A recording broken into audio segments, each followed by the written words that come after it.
Chapter 797. Ji Ziyu was dressed in a black shirt with crossed collar sleeves. His ink-black hair was tied up high behind his head and draped over his straight back. His jade-like face was expressionless and his handsome face was as cold as ice. Li Helan looked at Ji Ziyu and her heart throbbed. She teased in a sweet voice, "Why is Prince Consort here? Could it be that you missed this consort?" She stepped forward to take Ji Ziyu's arm. Ji Ziyu raised his arm to avoid Li Helan and sat down on the rose chair next to the window. He said in a deep voice, "When the incident happened in the palace, were you with the Empress Dowager?" Li Helan's hand froze in midair and her face darkened. "What, did Prince Consort come here because of this?" Ji Ziyu said, "What else could it be?" "You." Li Helan gritted her teeth. "Ji Lan, don't forget your status. Don't refuse a toast only to be forced to drink a forfeit. Do you think you're the only man in the world? This consort is the eldest princess and there are many men who flock to this consort. You're the only one who's angry at the sight of this consort. What do you want this consort to do?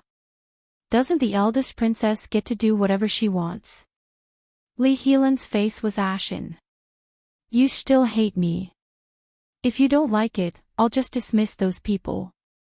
You don't have to give me face all the time. There's no need to force yourself. You can be with whichever man you like." Ji Ziyu's expression was indifferent. "I don't wear broken shoes." "You! How dare you!" Ji Ziyu ignored her. He lowered his eyes and played with the horsewhip in his hand. He said casually, "What happened in the palace that day? If you're willing to tell me, then tell me. If you don't, then I'll take my leave." "What kind of attitude is this?"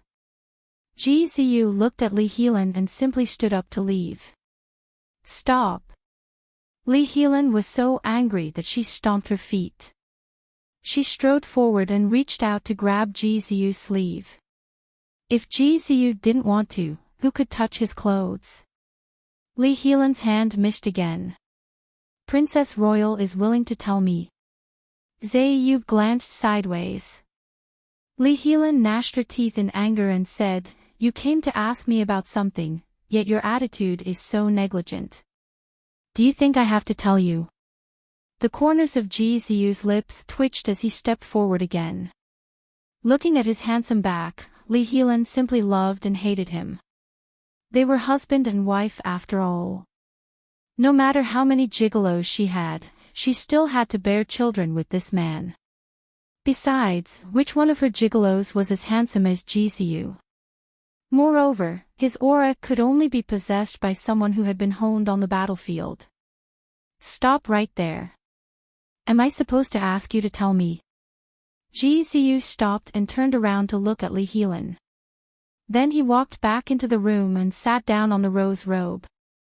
He didn't say a word as he waited for Li Helan to speak. Li Helan's face was dark.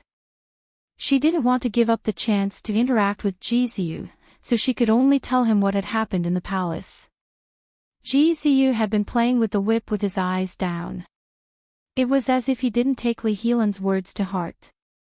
After Li Helan finished speaking, Ji Ziyu said, "She was locked up without any investigation. It was clearly her. Would Imperial Mother wrongly accuse her?"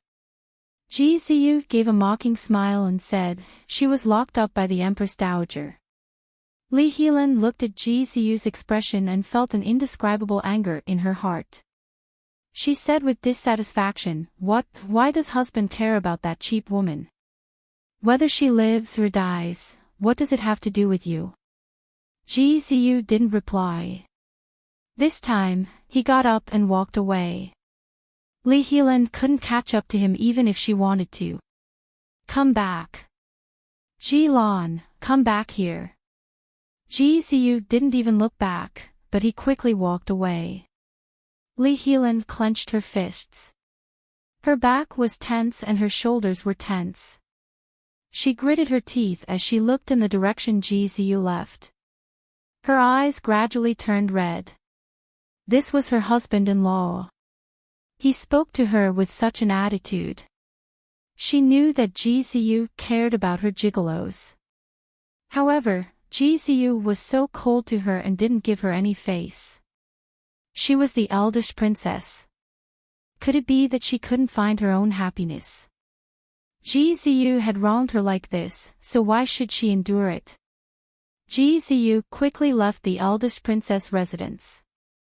The attendant beside him watched the entire process and said in a low voice with worry, "Duke, will the eldest princess hold a grudge? What if she goes to your majesty to complain? Wouldn't that be bad?" GZU didn't care at all. He gave a cold laugh and said, "Let her do as she pleases." The attendant knew the inside story and naturally didn't like Lee Heelan's fickle character. Moreover, GZU was such an outstanding and proud person. Therefore, the attendant didn't try to persuade him anymore. GZU flipped onto his horse. White Cloud, whose fur was silvery white like silk, intimately galloped a few steps forward. GZU gently stroked White Cloud's soft mane. He lowered his eyes and thought for a moment before urging his horse to quickly leave the eldest princess' residence. In a dark room in the back hall of CI and Palace, Qin Yining hugged her arms and fell into a deep sleep. It had been 2 days and the Empress Dowager had only sent someone to send her a bowl of porridge. She was so hungry that her vision was blurred and it was cold in the hall. She didn't have any strength in her body and she was so cold that she didn't want to move. Her head was so heavy that she just wanted to sleep. At this time, she heard the sound of chains moving outside the door. After the sound of the door opening, a small attendant who looked to be around 12 or 13 years old poked his head inside. Qin Yining narrowed her eyes to look at him. She knew that he was the attendant who had been responsible for sending her food these past few days. The little attendant looked around the room and quickly walked out. Not long after, he came back. Seeing the bedding in his hands, Qin Yining was a bit surprised. After the little attendant came in, he did not say anything to Qin Yining. He first went to put the bedding on the heated kong by the window and then quickly ran out. He struggled to bring in a basket of charcoal and lit a charcoal brazier. He then placed a brass kettle on the brazier and boiled some water. After doing all of this, he finally brought in a basket from outside. There were 4 or 5 white steamed buns in the basket. Qin Yining looked at all of this in confusion. Seeing that the little attendant was about to leave after putting down the things, Qin Yining quickly asked, "Gong Gong, please wait. What are these?" The little attendant stopped and obediently said, "I don't dare be called Gong Gong by the princess. This servant is just following the Empress Dowager's orders." Qin Yining was even more surprised. How did the Empress Dowager think it through? With the Empress Dowager's personality, she would torture her as much as she wanted before killing her. But she had waited for 2 days and not only had no one come to torture her, they had even brought in the bedding and charcoal brazier. Why would the Empress Dowager give such orders? This servant doesn't know. The little attendant lowered his head and said this as if Qin Yining was a scourge. He acted spoiled and ran away. Qin Yining was very puzzled. She stood and dragged the heavy chains to the edge of the kong. She took down the bedding and placed it in a place away from the wind and next to the charcoal brazier. Who knew that a small blue package would fall out of the bedding? Qin Yining quickly put down the things and picked up the package. Inside the package was a small porcelain box and a note. The handwriting on the note was unfamiliar. It was drawn horizontally and the handwriting was hard and thin.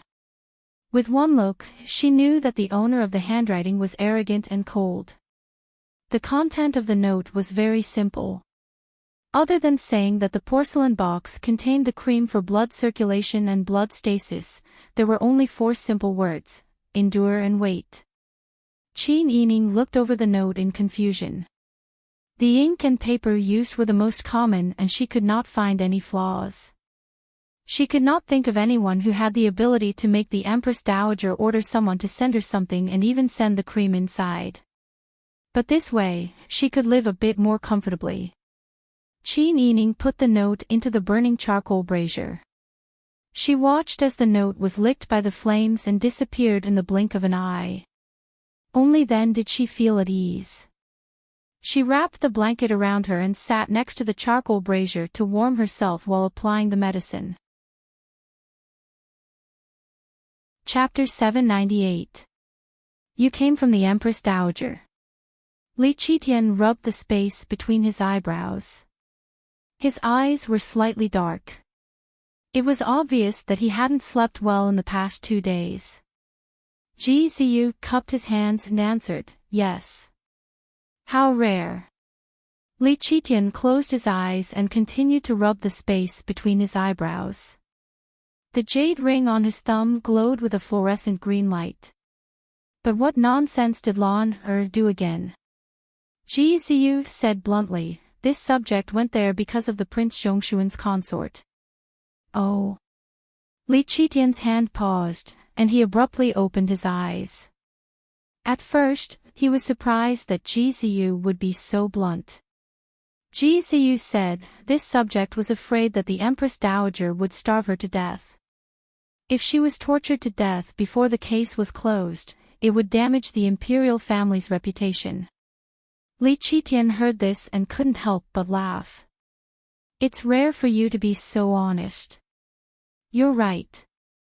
Even if the Qin clan murdered the imperial heir, it's better to not starve her to death before she's hanged, so as to avoid rumors. You've done well. Ji Ziyu said, I don't dare to accept it. As if he didn't care about this matter at all, he brought up another matter. Although this subject is doing well in the capital is peaceful and peaceful. This subject isn't used to living here and would like to ask the imperial edict to guard the northern border in case the Titan spies in the dark and invades the border again. You clearly don't know how to enjoy life. Li Qitian smiled and waved his hand.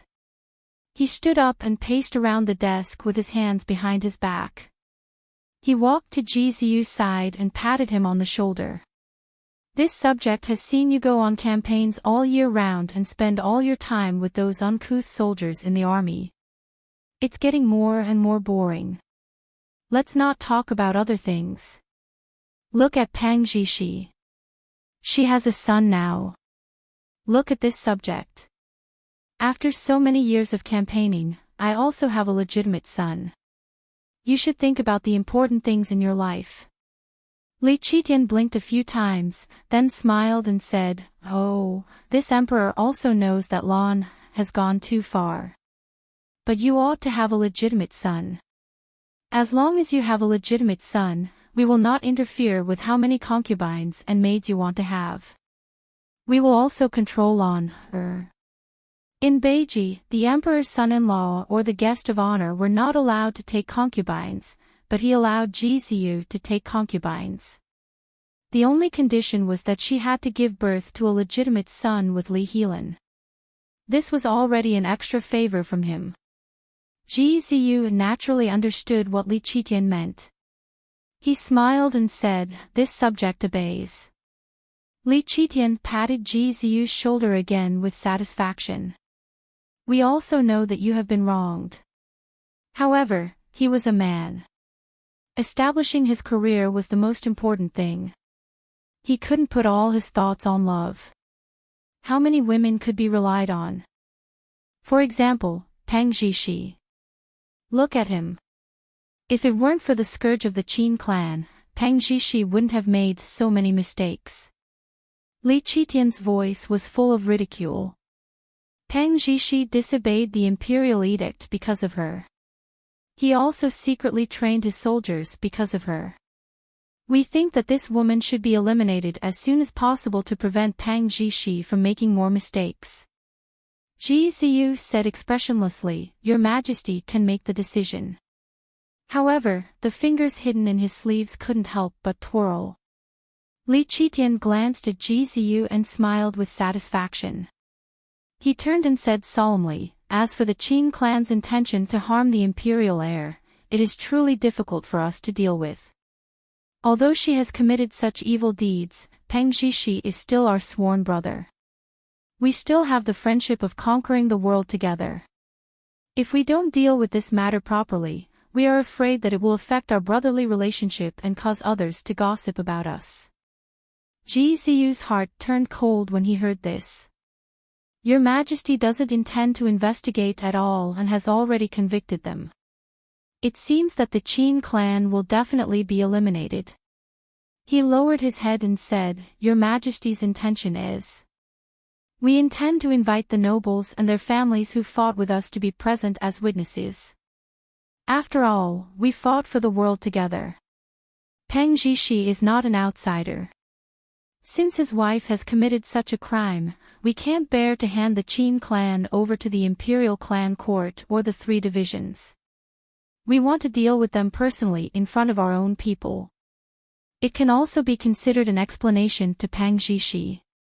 Ji Ziyu lowered his head and smiled. However, his smile didn't reach his eyes.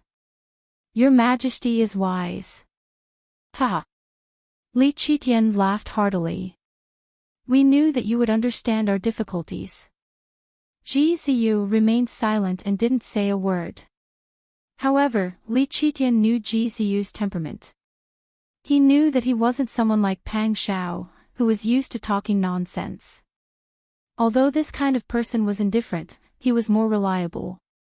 Li Qitian and Ji Ziyu exchanged a few more irrelevant words before sending him out. As soon as he left, the smile on Li Qitian's face immediately faded. He unconsciously took off his thumb ring and put it back on. After repeating this several times, he said in a low voice, Someone come. In the blink of an eye, a black-clothed man hiding in the shadows jumped out. Your Majesty. Go. Follow Duke Ding and see what he's doing. Yes. The black-clothed man cupped his hands and bowed. In the blink of an eye, he disappeared into the shadows. Li Qitian sat back behind the imperial desk. He placed his hands on the table and murmured after a long time, Jilan. After Ji Ziyu left the palace, he immediately returned to Duke Ding's residence. He locked himself in his study and didn't go out for a long time. When the sky gradually darkened, he finally came back to his senses from a long period of contemplation. Coincidentally, his attendant gently knocked on the door. Duke, dinner is here. Hearing Ji Ziyu's permission, the attendant ordered people to bring in the food box and neatly placed it on the table. Ji Ziyu looked at the steaming hot food, but he couldn't find his appetite. Duke, you've been cooped up in your room for the entire afternoon. You haven't touched anything. You should eat something. Ji Ziyu still sat there with a grave expression and didn't say a word. The attendant advised, Duke, you've done your best. Please don't take it to heart. Ji Ziyu just shook his head. His handsome face seemed to be covered with frost. The Qin clan must die. The attendant was shocked. Duke, Ji Ziyu shook his head. He picked up the bowl and slowly ate, but he couldn't taste the food. He'd done his best, but there was nothing he could do. He didn't care about the Qin clan's life or death, but he could imagine how sad Pang Xiao would be and how crazy she would be doing. In this world, lovers were the ones who hurt the most. In comparison, it was the heartless person above who had an easier time. Percent at the same time, in Southern Yen Palace. Yuqi Shujia held a wine cup and smiled. That Prince Zhongshuan might think too lowly of me. Although I've taken control of Southern Yen, I still haven't forgotten who the rightful Dayan Emperor is. He thought that after chasing you and driving you to Southern Yen, I would kill you for the sake of being the rightful emperor. As he spoke, Yuqi Shujia smiled and put his wine cup close to Yuqi Yan's with both hands and clinked cups with him. Your Majesty, let me toast you. Yuqi Yan smiled bitterly and shook his head. How am I still the emperor? Right now, you're the Emperor of Southern Yen. I'm just a stray dog who was chased here by Peng Zhishi like an animal. The old capital has already been completely controlled by Peng Zhishi. I really don't have a place to stay. Yu Qiyan had lost a lot of weight. His cheeks were sunken, his chin was covered in stubble, and there were more white hairs on his temples. He looked like he had aged 10 years. Yuchi Shujie sighed. Your Majesty, don't worry. Even if we lose the old capital, it's fine. Sooner or later, we'll be able to recover the lost land and restore Dian. As long as you nod, this subject will immediately give up the throne and willingly support the rightful emperor. I know of your loyalty. Yu Qiyan sighed emotionally and drank the wine in his cup in one gulp. Yuchi Shujie also raised his head and drank the wine. He personally held the white porcelain pot and poured a cup for Yu Qiyan. The two of them toasted each other and shared some intimate words. They were no different from commoners. The pot of wine was quickly emptied. Yuchi Shujie and Yu Qiyan's faces were flushed from drinking. Yuchi Shujie stood up and wobbled as he ordered, Come, bring the wine. Unexpectedly, the palace servants in the temporary imperial residence didn't respond. Not a single one of them came in. Yuchi Shujie blinked his blurry eyes and raised his voice again. Come. Still, no one responded. Yuchi Shujie was displeased. He strode to the door to call for someone. Unexpectedly, after taking 2 steps, he suddenly felt a sharp pain in his back. The pain was unprecedented. Yuchi Shujie simply couldn't bear it. When he lowered his head, he saw the tip of a knife in his chest. Blood was gushing out from the wound and staining his light yellow robe. Yuchi Shujie slowly turned his head in disbelief. Yu Qiyan panicked and loosened his blood-stained hands. The dagger was left on Yuchi Shujie's body. His eyes were particularly bright. In addition to fear, there was also a kind of bloodthirsty madness and resentment. You made a secret code with someone, didn't you? When the wine pot is empty, you want to refill it. The next moment, you want to call someone to kill me. Then, you can openly become the emperor of the Dian dynasty, right? You little villain. Yuchi Shujie spat out blood. He couldn't support himself anymore and fell into a pool of blood. Villain. Ha. Yu Qiyan looked at Yuchi Shujie's widened eyes and said with a sobbing tone, Each and every one of you wants to harm me. I'm no longer the emperor. I have nothing left. But you still don't want to let me go. Old Minister Gu is right. You all deserve to die. You all deserve to die. Yu Qiyan wiped his trembling hands on his robe. He turned around and grabbed a cloak to put it on. He was about to leave through the back door of the side hall. Gu Shixiang had already arranged for people to support him outside. If he wanted to take back the throne, he had to plan for the long term. Just as Gu Shixiang said, Yuchi Shujie brought him into the palace alone to kill him. He had to make the first move to gain the upper hand. Yu Qiyan's mind was a mess. He didn't have a clue. The fear of being chased by the army finally exploded when he picked up the dagger. His footsteps became more and more disorderly. Just as he walked out of the back door, Yu Qiyan suddenly heard a cry of alarm from inside the room. Ah! His Majesty was assassinated. When Yu Qiyan heard this, he immediately panicked. He walked down the stairs too quickly and almost tripped. He quickened his pace and walked quickly through the forest and the winding paths leading to the secluded temporary imperial residence. Fortunately, this temporary imperial residence was just a villa that the former imperial family used to live in. It didn't occupy a large area. It wasn't as tall as Dezhou's or Dian's imperial palaces. It didn't take him much effort to get out. He avoided people along the way. When the screams of His Majesty was assassinated behind him became more and more chaotic, Yu Qiyan came out of the side door and saw Gu Shixiang and the others who came to support him. When he saw Yu Qiyan come out, Gu Shixiang hurriedly greeted him. "Wang Yi, how was it? Did you succeed?" "Yes, yes. Let's go." Yu Qiyan nodded frantically and hurriedly got into the carriage. Chapter 799. Yu Qiyan and Gu Shixiang were shaken to their core. They were very familiar with this voice.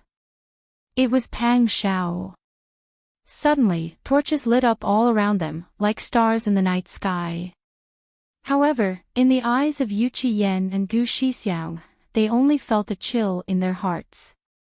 They were already panicking. Pang Shao brought a group of over 100 men and encircled the man in the middle. Beside Pang Shao were 2 ministers of Southern Yan Kingdom. How is this possible? How can this be? Pang Shao sighed and said apologetically, "I'm sorry. I was one step too slow." In the end, Jinan Wang still made his move. "Actually, this was not your Majesty's intention. It was completely due to Jinan Wang's selfishness." After saying this, Pang Shao looked angrily at Yu Qiyan again. "Your Majesty made you Jinan Wang and treated you well. Are you still not satisfied? Why did you escape to this place and do such a heinous, heartless, and unjust thing?" The 2 Southern Yan ministers could not help but curse at this time. "You have already surrendered to Dezhou and become Jinan Wang. You have endless glory and wealth. Why did you come back to assassinate the Southern Yan Emperor? Could it be that you have no backbone to surrender to another country, and yet you don't allow courageous and responsible people to continue the fire of the Dayan dynasty? A vile person like you is a disgrace to the bloodline of the Dayan imperial family. This old man has repeatedly advised His Majesty to get rid of the weeds by the roots. However, His Majesty abided by morality and insisted on honoring you as the legitimate heir. Now, there are capable and ambitious people who have been killed. What can a good-for-nothing like you do for the Dayan dynasty?" The 2 ministers of the Southern Yan Kingdom pointed at Yu Qiyan, venting out all their anger. Pang Shao brought his men and watched quietly, acting as if he did not want to participate in the internal affairs of the Southern Yan dynasty. Yu Qiyan and Gu Shixiang were protected in the middle by the remaining guards. They were scolded until their faces turned red. I didn't." Yu Qiyan looked at Gu Shixiang as if he wanted to get comfort from Gu Shixiang. "I didn't. You were the one who said that Yuqi Shujie couldn't be trusted, especially when he only invited me to the banquet. I didn't expect that. Gu Shixiang was disappointed to see Yu Qiyan push the blame to him at the critical moment. However, it was not a good time to argue with the Yu Qiyan about this matter. Gu Shixiang winked at Yu Qiyan and pulled him into the carriage. "Hurry up and leave. Let's go." Yu Qiyan's bodyguards also hurriedly mounted their horses and waved their swords in an attempt to break through.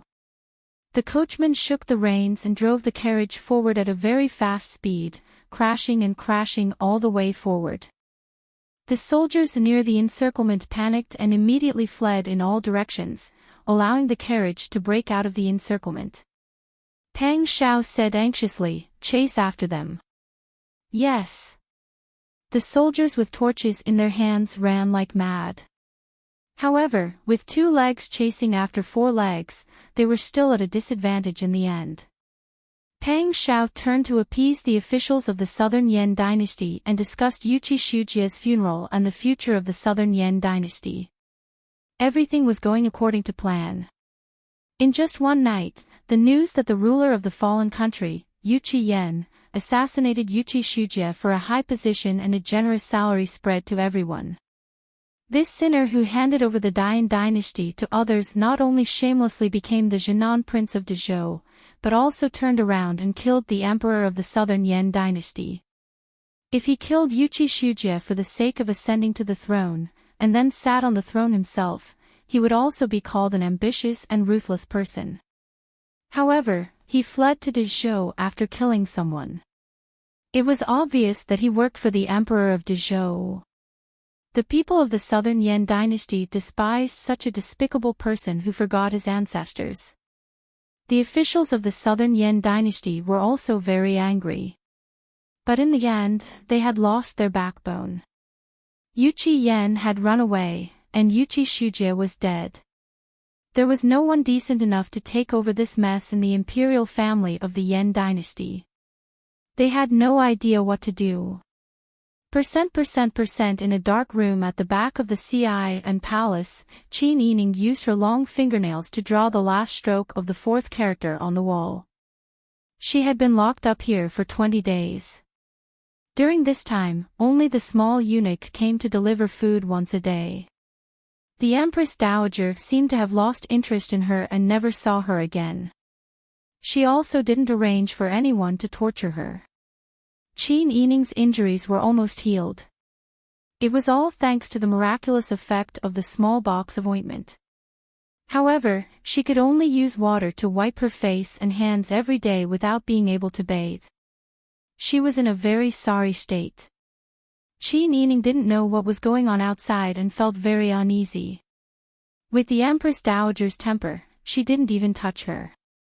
It was obvious that torturing her no longer interested the Empress Dowager.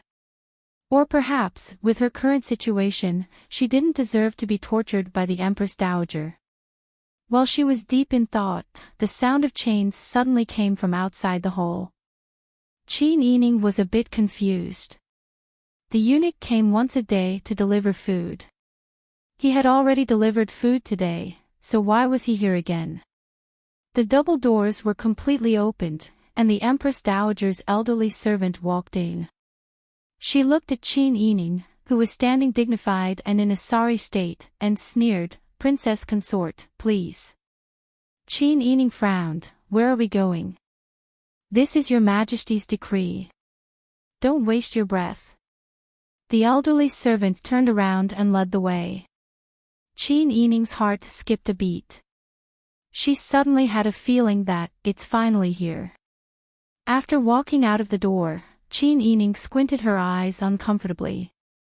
She used her hand to cover her eyes for a moment before her eyes adjusted to the light. Looking at the sky, it was already afternoon. The elderly servant impatiently urged, "Why aren't you leaving? Don't let your Majesty wait too long." Qin Yining tidied her long hair and walked down the red steps. She expressionlessly followed behind the elderly servant all the way to the main hall of CI and palace. The palace servant went in to report, and soon came back to lead Qin Yining in. Contrary to Qin Yining's expectations, the main hall of CI and palace was exceptionally lively today. Li Qitian sat at the head of the table, followed by the Empress Dowager and then the Empress. There were 3 rows of seats on both sides. On one side, there were Consort Yi, Consort Shun, Consort Yu, Li Helan, and other high-ranking concubines, as well as the womenfolk of noble families. On the other side, there was Ji Siyu, who had performed meritorious deeds. When Qin Yining entered, everyone looked at her. When Qin Yining saw this scene, her heart sank to the bottom, but she still maintained a calm expression. She respectfully bowed to the Emperor and Empress, then paid her respects to the Empress Dowager. Her etiquette was so thorough that no one could find fault with it. Li Qitian's expression was as calm as water. He looked down at Qin Yining, who was kneeling down, and didn't ask her to rise. Instead, he went straight to the point and said, "Today, we have summoned all of our beloved officials and their families to discuss the matter of Prince Zhongshuan's concubine plotting to murder the emperor's heir. The Qin clan disregarded the emperor's grace and attempted to murder our legitimate son. Their crimes are punishable by death. According to the rules, we should have handed them over to the imperial clan court or the 3 departments. However, Peng Zhishi is one of our trusted officials. He has performed meritorious deeds and is also our sworn brother. We cannot hand his wife over to outsiders to be interrogated. Thus, we have gathered all of you here today to be witnesses. We cannot deal with this matter in secret. We must give everyone a fair explanation. When everyone heard this, they all agreed, Your Majesty is benevolent. Chapter 800. At this time, Qin Yining already understood that even if she argued, it would be useless. Everyone who understood the current situation would only observe the emperor's will, and not care about the truth of the matter. Qin Yining's lips curved into a smile. Originally, she had been frightened into a cold sweat, but now, she had completely calmed down. She didn't do anything wrong. She had a clear conscience. If she really lost her life today, there was nothing she could do about it.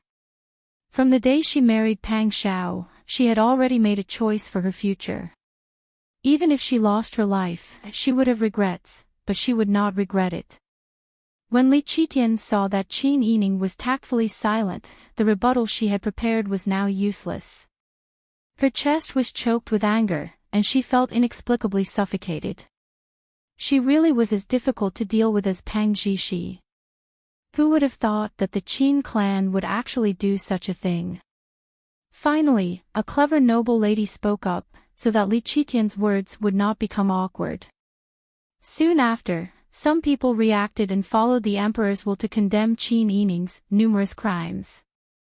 Qin Yining looked at them coldly. Among those who condemned her, there were several marquises' wives and Shizi's wives who used to be polite to her when they met. Although the men didn't gossip as much as the women, they all shook their heads and sighed. Those who called Pang Xiao brothers didn't come out to say anything either. The fickleness of the world was just like that. Li Qitian said, Since that's the case, Zhen will, replying to Your Majesty. Qinxie has something to say. Just as Li Qitian was about to issue an edict to punish Qin Yining, the empress suddenly stood up and bowed, interrupting Li Qitian's words. The empress dowager's hand, which had been counting the jade beads like a Maitreya Buddha, suddenly stopped and glared at the empress. Li Qitian's words were interrupted, and his heart was very unhappy. Ever since he stepped on the throne and became the emperor, it had been many years since he was interrupted before he could finish his sentence. However, with so many outsiders present, Li Qitian couldn't lose his temper. He could only say, What does the empress want to say? There was a layer of sweat on the empress' palms. Li Qitian was her husband. He was supposed to be the closest person to her for the rest of her life. Now that she was in front of him, she had to think twice before she dared to speak. It was the first time for the empress to interrupt Li Qitian in public. She nervously swallowed a mouthful of saliva and bowed. Your Majesty, I feel that there's something fishy about this matter. There's no evidence to prove that the Qin clan murdered the imperial heir. I don't believe it either. Shut up. Li Qitian's face was livid. She slammed her palm on the table so hard that the teacups on the table clinked. Your house mother, how dare you speak for the murderer? Insufficient evidence. You're already being held by the wrist, what evidence do you still want? The empress's face was pale after being reprimanded. She nervously twisted her sleeves. Concubine, you understood the situation and stood up. Her beautiful face was filled with tears as she timidly said, Your Majesty is right. This concubine saw her poisoning that day. If this concubine bumped into her halfway and let her fall into the poisonous bird's nest, I don't know what would have happened to His Highness. Concubine E also said, Yes, although the Empress is kind and gentle, she also has to distinguish the occasion. Your Majesty is doing justice. Your Majesty is the noble son of heaven. How can you slander a woman from the Qin clan? Yes. Princess Tana only hated that de Zhou's words were useless at the critical moment. She couldn't get a word in, so she could only add this sentence. Li Qitian's face was as calm as water. He said in a deep voice, I know that the Empress is kind on the surface but soft-hearted. But it's really wrong to be soft-hearted when facing the criminal who murdered the imperial heir. The Empress gritted her teeth. She already had the intention to retreat. But this matter wasn't investigated at all. It was obvious that there was something fishy going on. She didn't want to wrongly accuse people, nor did she want to let the real culprit go unpunished. But Your Majesty insisted on it. The arm couldn't go against the thigh. I thank the Empress for speaking up for me. Qin Yining turned around on her knees and bowed to the Empress. The Empress shook her head. Her eyes flashed with guilt. She shook her head and took 2 steps back. She didn't dare to speak anymore. Li Qitian let out a sigh of relief. Just as he made up his mind to speak, a familiar-looking eunuch suddenly trotted in. Looking carefully, he should be the eunuch who served in Qingqian Palace. Reporting to Your Majesty. The eunuch bowed and leaned close to Li Qitian's ear to whisper for a while. Li Qitian's expression didn't change at all. But those who knew him well enough would find that his expression was gradually becoming numb. This was Li Qitian's expression of suppressing his anger. The eunuch left after replying. Li Qitian pursed his lips and looked expressionlessly at Qin Yining. It was as if he wanted to use his gaze to cut off a piece of flesh from her body. The Empress Dowager, Consort Yun, and the others didn't understand. The nobles and titled ladies also looked at each other in dismay. No one knew what had happened. Everyone was waiting for Your Majesty's order. The beautiful Prince Zhongshuan's head would be separated from her body. But Your Majesty still refused to speak. A suffocating silence spread through the hall. No one dared to breathe loudly. Qin Yining remained kneeling in place, calmly waiting for Li Qitian's punishment. But as time passed, Li Qitian still didn't say a word. It was as if he had turned into a statue. Qin Yining began to make all sorts of guesses. Something must have happened. After the time it took for 2 sticks of incense to burn, Li Qitian slowly opened his mouth. Qin clan, what explanation do you have for the assassination of the imperial heir? Everyone was shocked when they heard this. The Empress Dowager was even more shocked and dumbfounded. No one could imagine why Li Qitian, who originally didn't investigate the matter and only wanted to kill Qin Yining, would suddenly change his mind and give Qin Yining a chance to explain himself. Li Helan, who had been silent all this time, finally couldn't restrain her temper. She anxiously stood up and bowed. Imperial brother, it's an indisputable fact that the Qin clan tried to assassinate the imperial heir. Imperial brother is benevolent, but you shouldn't condone the guilty and let them get away with it. Li Qitian shook his head at Li Helan and gestured for her to leave. Li Helan frowned. Her face was filled with anger as she anxiously said, Imperial brother, you can't leave. Li Qitian's voice was gentle, but his aura was so overbearing that it scared Li Helan so much that she broke out in a cold sweat. The Empress Dowager saw that Li Qitian was truly angry and had no intention of changing his mind, so she gave Li Helan a fierce look. Li Helan didn't know where she had gone wrong.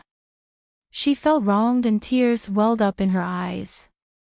Imperial brother Gao Ming wasn't like this just a moment ago. Why did he suddenly change? Qin Yining bowed and said, Your Majesty, this subject's wife has something to say. Speak. Yes. Qin Yining bowed and carefully recounted what had happened that day, including how the bird's nest had been made in the Empress Dowager's small kitchen, how the Empress Dowager had made things difficult for her, how Concubine Yu had suddenly appeared when she had brought people to deliver the bird's nest, and how she had inexplicably blamed her. There are many suspicious points in this matter. The bird's nest was made in the Ci and Palace's small kitchen, and it had been delivered by the palace servants. There were many people who had handled it, so it should be investigated in detail. When this subject's wife was delivering the bird's nest, concubine Yu had seen this subject's wife pass by and suddenly came out from the bushes on the side of the road. That road was a secluded path with no good scenery around it. It was also a path between the Qinkuan Palace and the Xi'an Palace. That day, concubine Yu didn't come from the Empress Dowager's palace to the Xi'an Palace. The probability of bumping into her was not high. Of course, concubine Yu could also be said to be a coincidence. However, she had coincidentally come out of the bushes and bumped into this subject's wife. This was definitely suspicious. Furthermore, this subject's wife asks Your Majesty to carefully investigate the poisoned bird's nest and the poisoned pug dog. Even if something had happened among the people, there would still be a coroner who would conduct an autopsy. No one can be sure that the pug dog was poisoned. Perhaps there was no poison in the bird's nest. After Qin Yining's detailed explanation, everyone present finally had a better understanding of what had happened that day. They were no longer clueless. There were indeed many suspicious points in this matter. However, the most suspicious point was that Your Majesty didn't even investigate the matter. He only locked the person up for a few days before directly convicting her. Everyone understood what this meant even if he didn't say anything. Li Qitian's face darkened. Now that Qin Yining had exposed this matter, his attitude just now was very likely to become a topic of discussion for others behind his back. This cunning and troublesome person was as difficult to deal with as Pang Zhishi. Li Qitian's face stiffened. Just as he was about to speak, the sound of footsteps came from outside. Immediately after, a young eunuch came in to report. Your Majesty, the two servant girls of the Prince Zhongshuan's consort said that they have important evidence to report. When Li Qitian heard this, he said in a deep voice, Send it in. The eunuch outside the door immediately sent the message in a loud voice. Qin Yining's expression was solemn. The Empress Dowager, on the other hand, widened her eyes. How could she have forgotten about this? That day, Consort Shun had come to tell her that the two servant girls of Qin Yining had disappeared. She had sent people to look for them in private, but they hadn't been found. She didn't pay much attention to it and gradually let it go. She didn't expect these people to appear at this time. Your Majesty. The Empress Dowager said quickly and anxiously, these two servant girls can't be trusted. That day, they followed the Qin clan to deliver the bird's nest. However, when the guards arrived, the two people were already gone. They only caught the Qin clan. These days, Aijia has been secretly looking for these two people. Unexpectedly, they appeared today. Your Majesty, please be careful that they have evil intentions. The Empress Dowager said, Your Majesty, please calm down. Those two servant girls don't have evil intentions. They have always been by my side. What? The Empress Dowager was shocked and angrily glared at the Empress, You're crazy. How dare you shelter two fugitives? The Empress Dowager felt that she was about to be killed by the dissatisfied looks of Li Qitian and the Empress Dowager. However, seeing the Empress Dowager jumping about in public, she wasn't afraid at all. Empress Dowager, please calm down. These two servant girls aren't fugitives. The Qin clan aren't fugitives either. This concubine didn't shelter them to hide criminals. Even if they really did commit a crime, Your Majesty hasn't said anything. Who has the right to convict them of a crime? Besides, Your Majesty hasn't said anything yet. The Empress Dowager was so angry that her face and ears turned red. She felt extremely uneasy. Li Qitian held her breath and said in a low voice, Bring them in.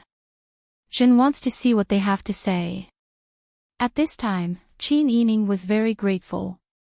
She never thought that it would be the Empress. She helped her hide Bing Tang and Ji Yun. Not long after, the eunuch led two women in light green palace-made attire into the room.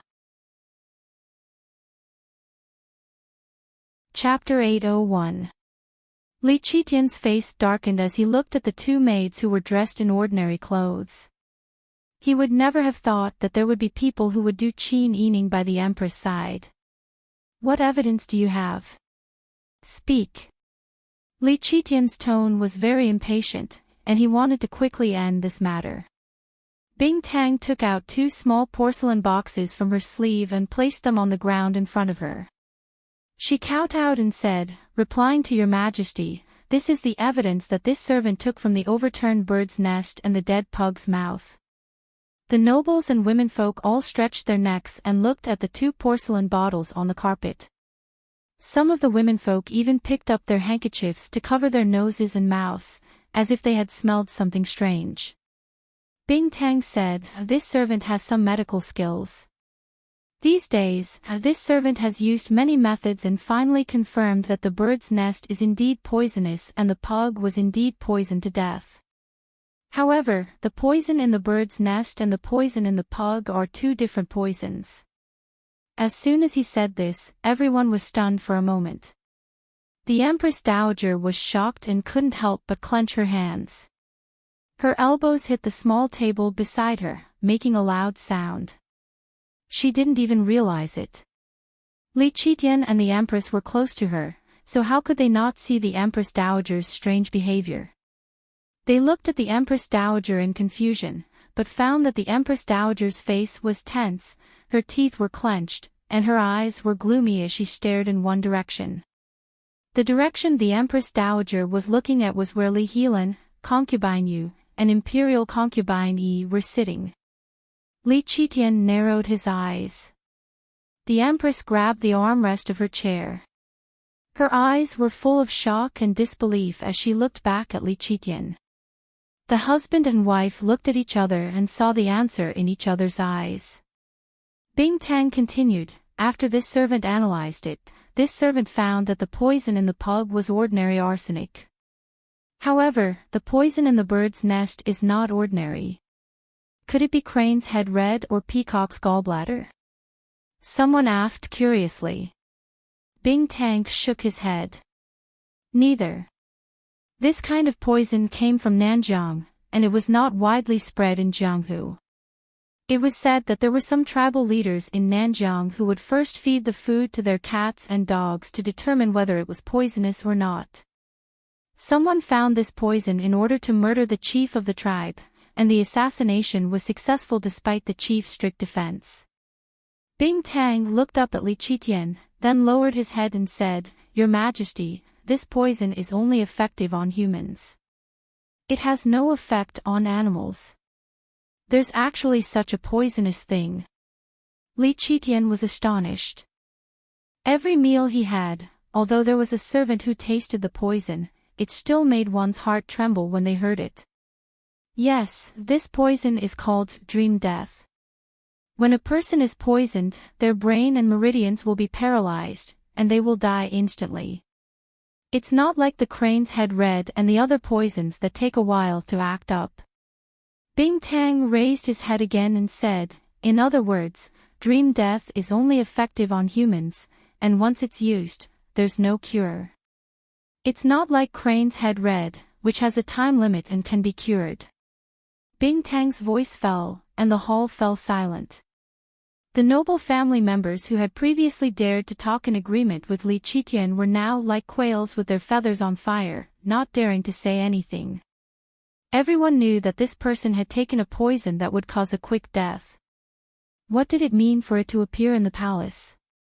Li Qitian's face was ashen, but he didn't forget to observe the Empress Dowager. The Empress Dowager was trembling with anger.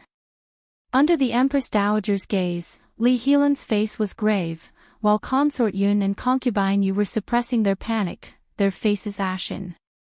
Seeing this, even if he didn't know the inside story, Li Qitian had a guess.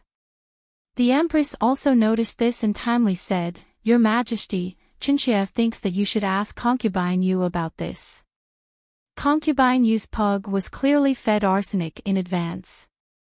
She came and knocked over the bird's nest sent by the Qin clan, but insisted that the pug was poisoned to death by the bird's nest. Why would she do this? This was clearly premeditated, and there must be someone behind this. The Empress looked coldly at the Empress Dowager. Chinchilla can't tolerate anyone trying to kill the Imperial Prince behind her back. Your Majesty, Chinchilla's heart chills at the thought of having such a person in the palace. The Empress Dowager suddenly came back to her senses and met the Empress's gaze. She unconsciously looked away, but then felt guilty and stared back. The nobles and womenfolk had already seen the expressions of the imperial family members when they spoke. No one was a fool, and everyone had a guess in their hearts. But everyone tactfully lowered their heads again, not looking or listening, and remained silent. Li Qitian's right thumb and index finger quickly moved. When he suddenly stopped, he ordered in a deep voice, "Invite Deputy Liu." Your Majesty. Xiong Jinshui, who was waiting on the side, immediately received the order and quickly ran out, silent as a cicada in winter.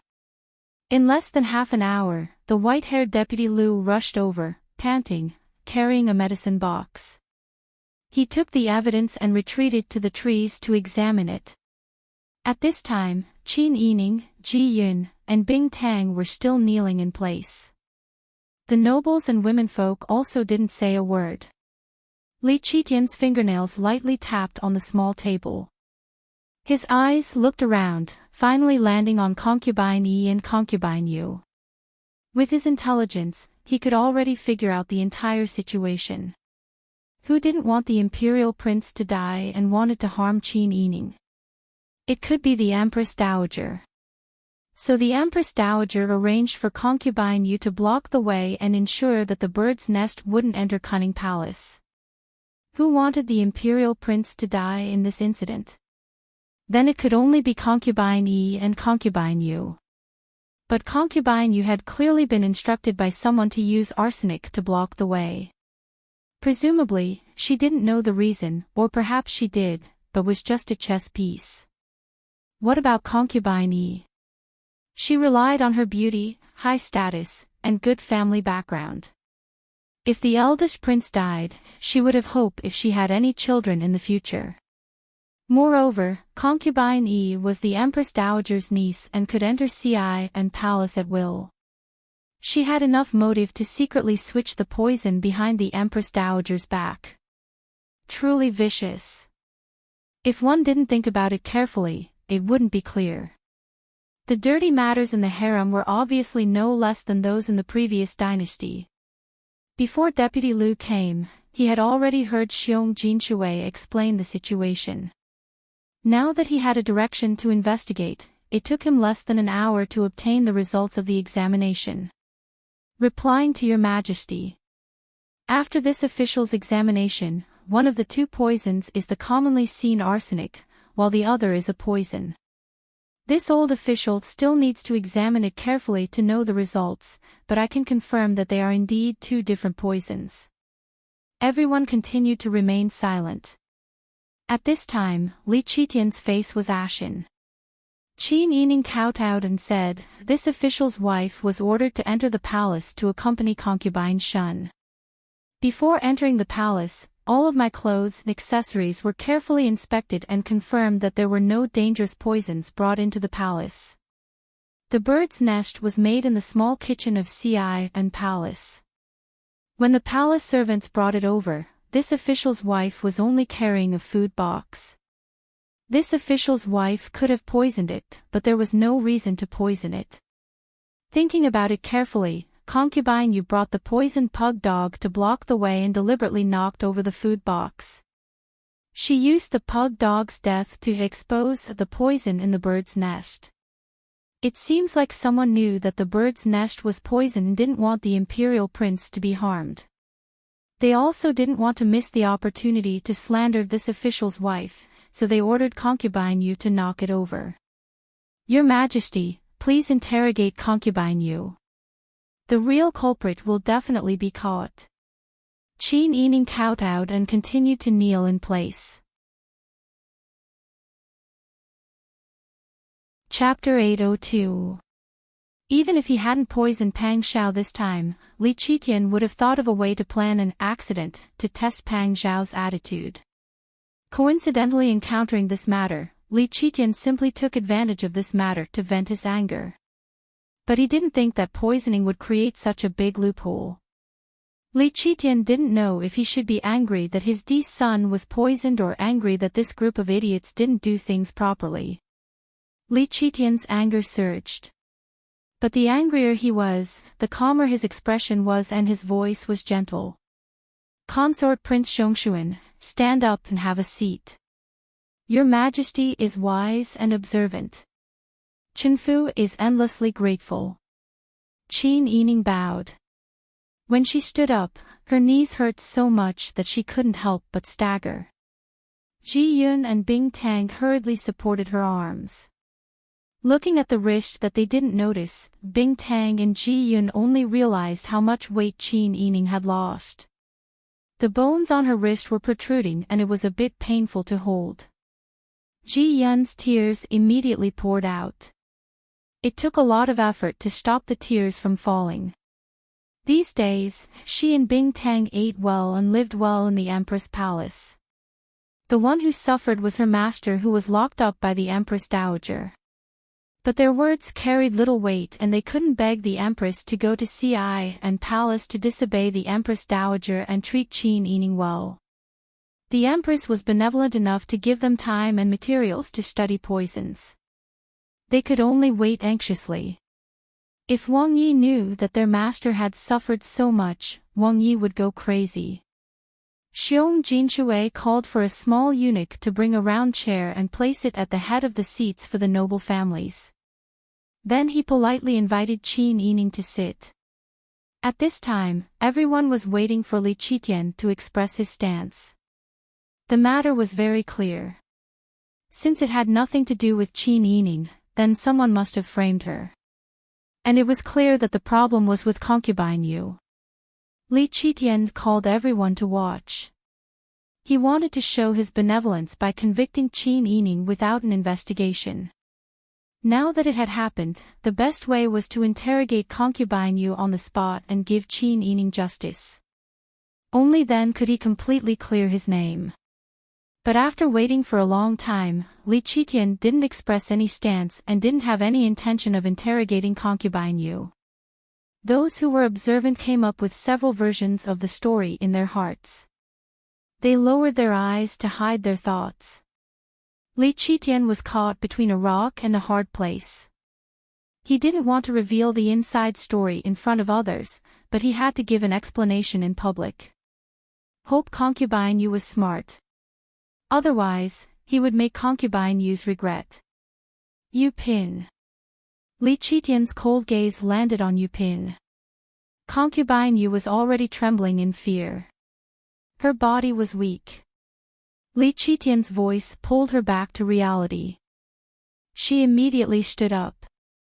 Because she didn't have any strength, she directly slid down from the chair and sat on the ground. She trembled for a long time before kneeling upright. Your Majesty, this concubine is here. Li Qitian said, speak. Why did you feed your pet dog arsenic? Why did you coincidentally find the path the Prince Xiongxuan would take? At that time, the dog happened to knock over the food box and insist that your pet was poisoned by the bird's nest. Concubine Yu trembled like a leaf in the wind. Cold sweat continuously slid down her forehead and temples. The delicate makeup on her face and bright red lips made her complexion look even paler. She remembered what the Empress Dowager said when she was alone with her to admire the flowers. She remembered the strange smile on the Empress Dowager's mama's face when she handed her the bag of arsenic. She wanted to say everything. She didn't want to be someone's scapegoat.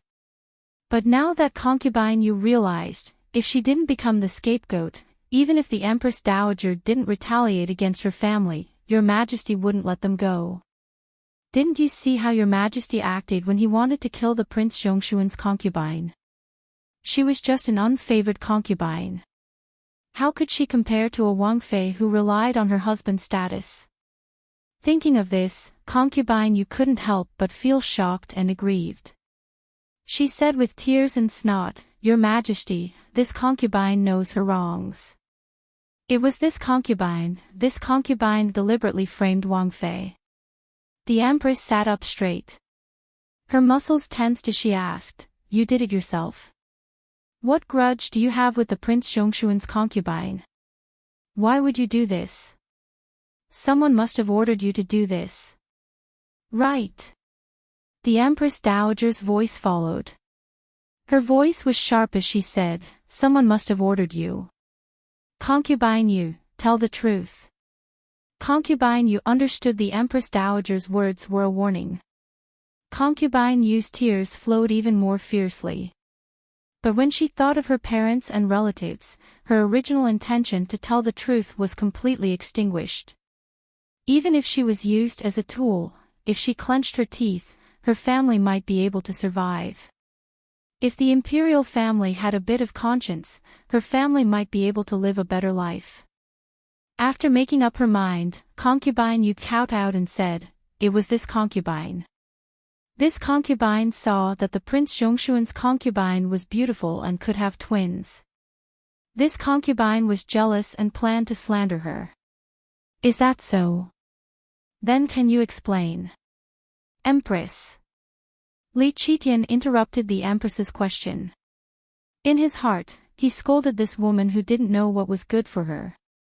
With a gloomy face, he said to Concubine Yu, "You were jealous, so you could poison her. You dared to hide a highly poisonous substance in the palace.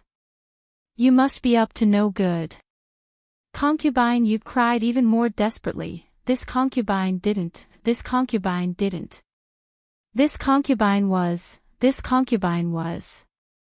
Someone come." Li Qitian stood up angrily. Concubine Yu secretly hid a highly poisonous substance and intended to murder the imperial heir and frame the Prince Zhongshuan's concubine.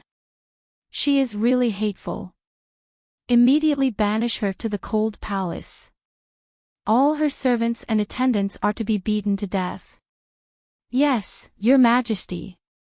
Xiong Jinshui immediately gave the order and rushed forward. He covered Concubine Yu's mouth with his big hand to prevent her from saying anything that would make Your Majesty unhappy. He called 2 eunuchs to drag Concubine Yu away, one on the left and one on the right. The nannies and eunuchs who came with Concubine Yu were all crying out loudly, but they were still mercilessly taken away. Seeing this, Li Qitian secretly breathed a sigh of relief. Since there was a chance to end this matter, he must seize it decisively, lest the matter become even more unmanageable. The Empress's hand on the round-backed chair gradually relaxed. She looked at Li Qitian's side face in disbelief, and then slowly leaned back in the chair. This man, for the sake of his overall situation, didn't even care about his own family. What else could she hope for? Li Qitian said in a deep voice, "Today's matter has come to light. Zhen has also made a decision. Your Majesty is wise." The nobles and womenfolk all stood up and saluted. Seeing that the matter was over, Li Qitian didn't plan to keep these people. He was about to speak when he suddenly heard a commotion outside. Then, the sound of uniformed footsteps approached from afar. Everyone's heart skipped a beat. Ji Ziyu even jumped up. "What's the matter?" The palace servants in front of the hall shouted. Chapter 803. Caught fire. How could it catch fire? The Empress Dowager stood up and screamed in panic. The Empress, Li Helan, and the other womenfolk were also shocked. They were really scared out of their wits by the palace coup. Now that they suddenly heard about it, they were all panicking. At this time, the guards outside the hall quickly walked into the main hall of CI and palace. They knelt in front of the door and said, "Your Majesty, the palace of heavenly purity caught fire. I don't know who spread the rumor that Your Majesty has. The people in the palace are restless. Coupled with the fierce fire, the situation is very chaotic." Li Qitian's face was as calm as water. "Zhen is here. Who would spread such rumors?" The nobles said, "Your Majesty, this is obviously a plot by someone with bad intentions. Ignorant people naturally don't know your Majesty's whereabouts. They can't be sure that your Majesty is safe and sound. Naturally, they will listen to the rumors.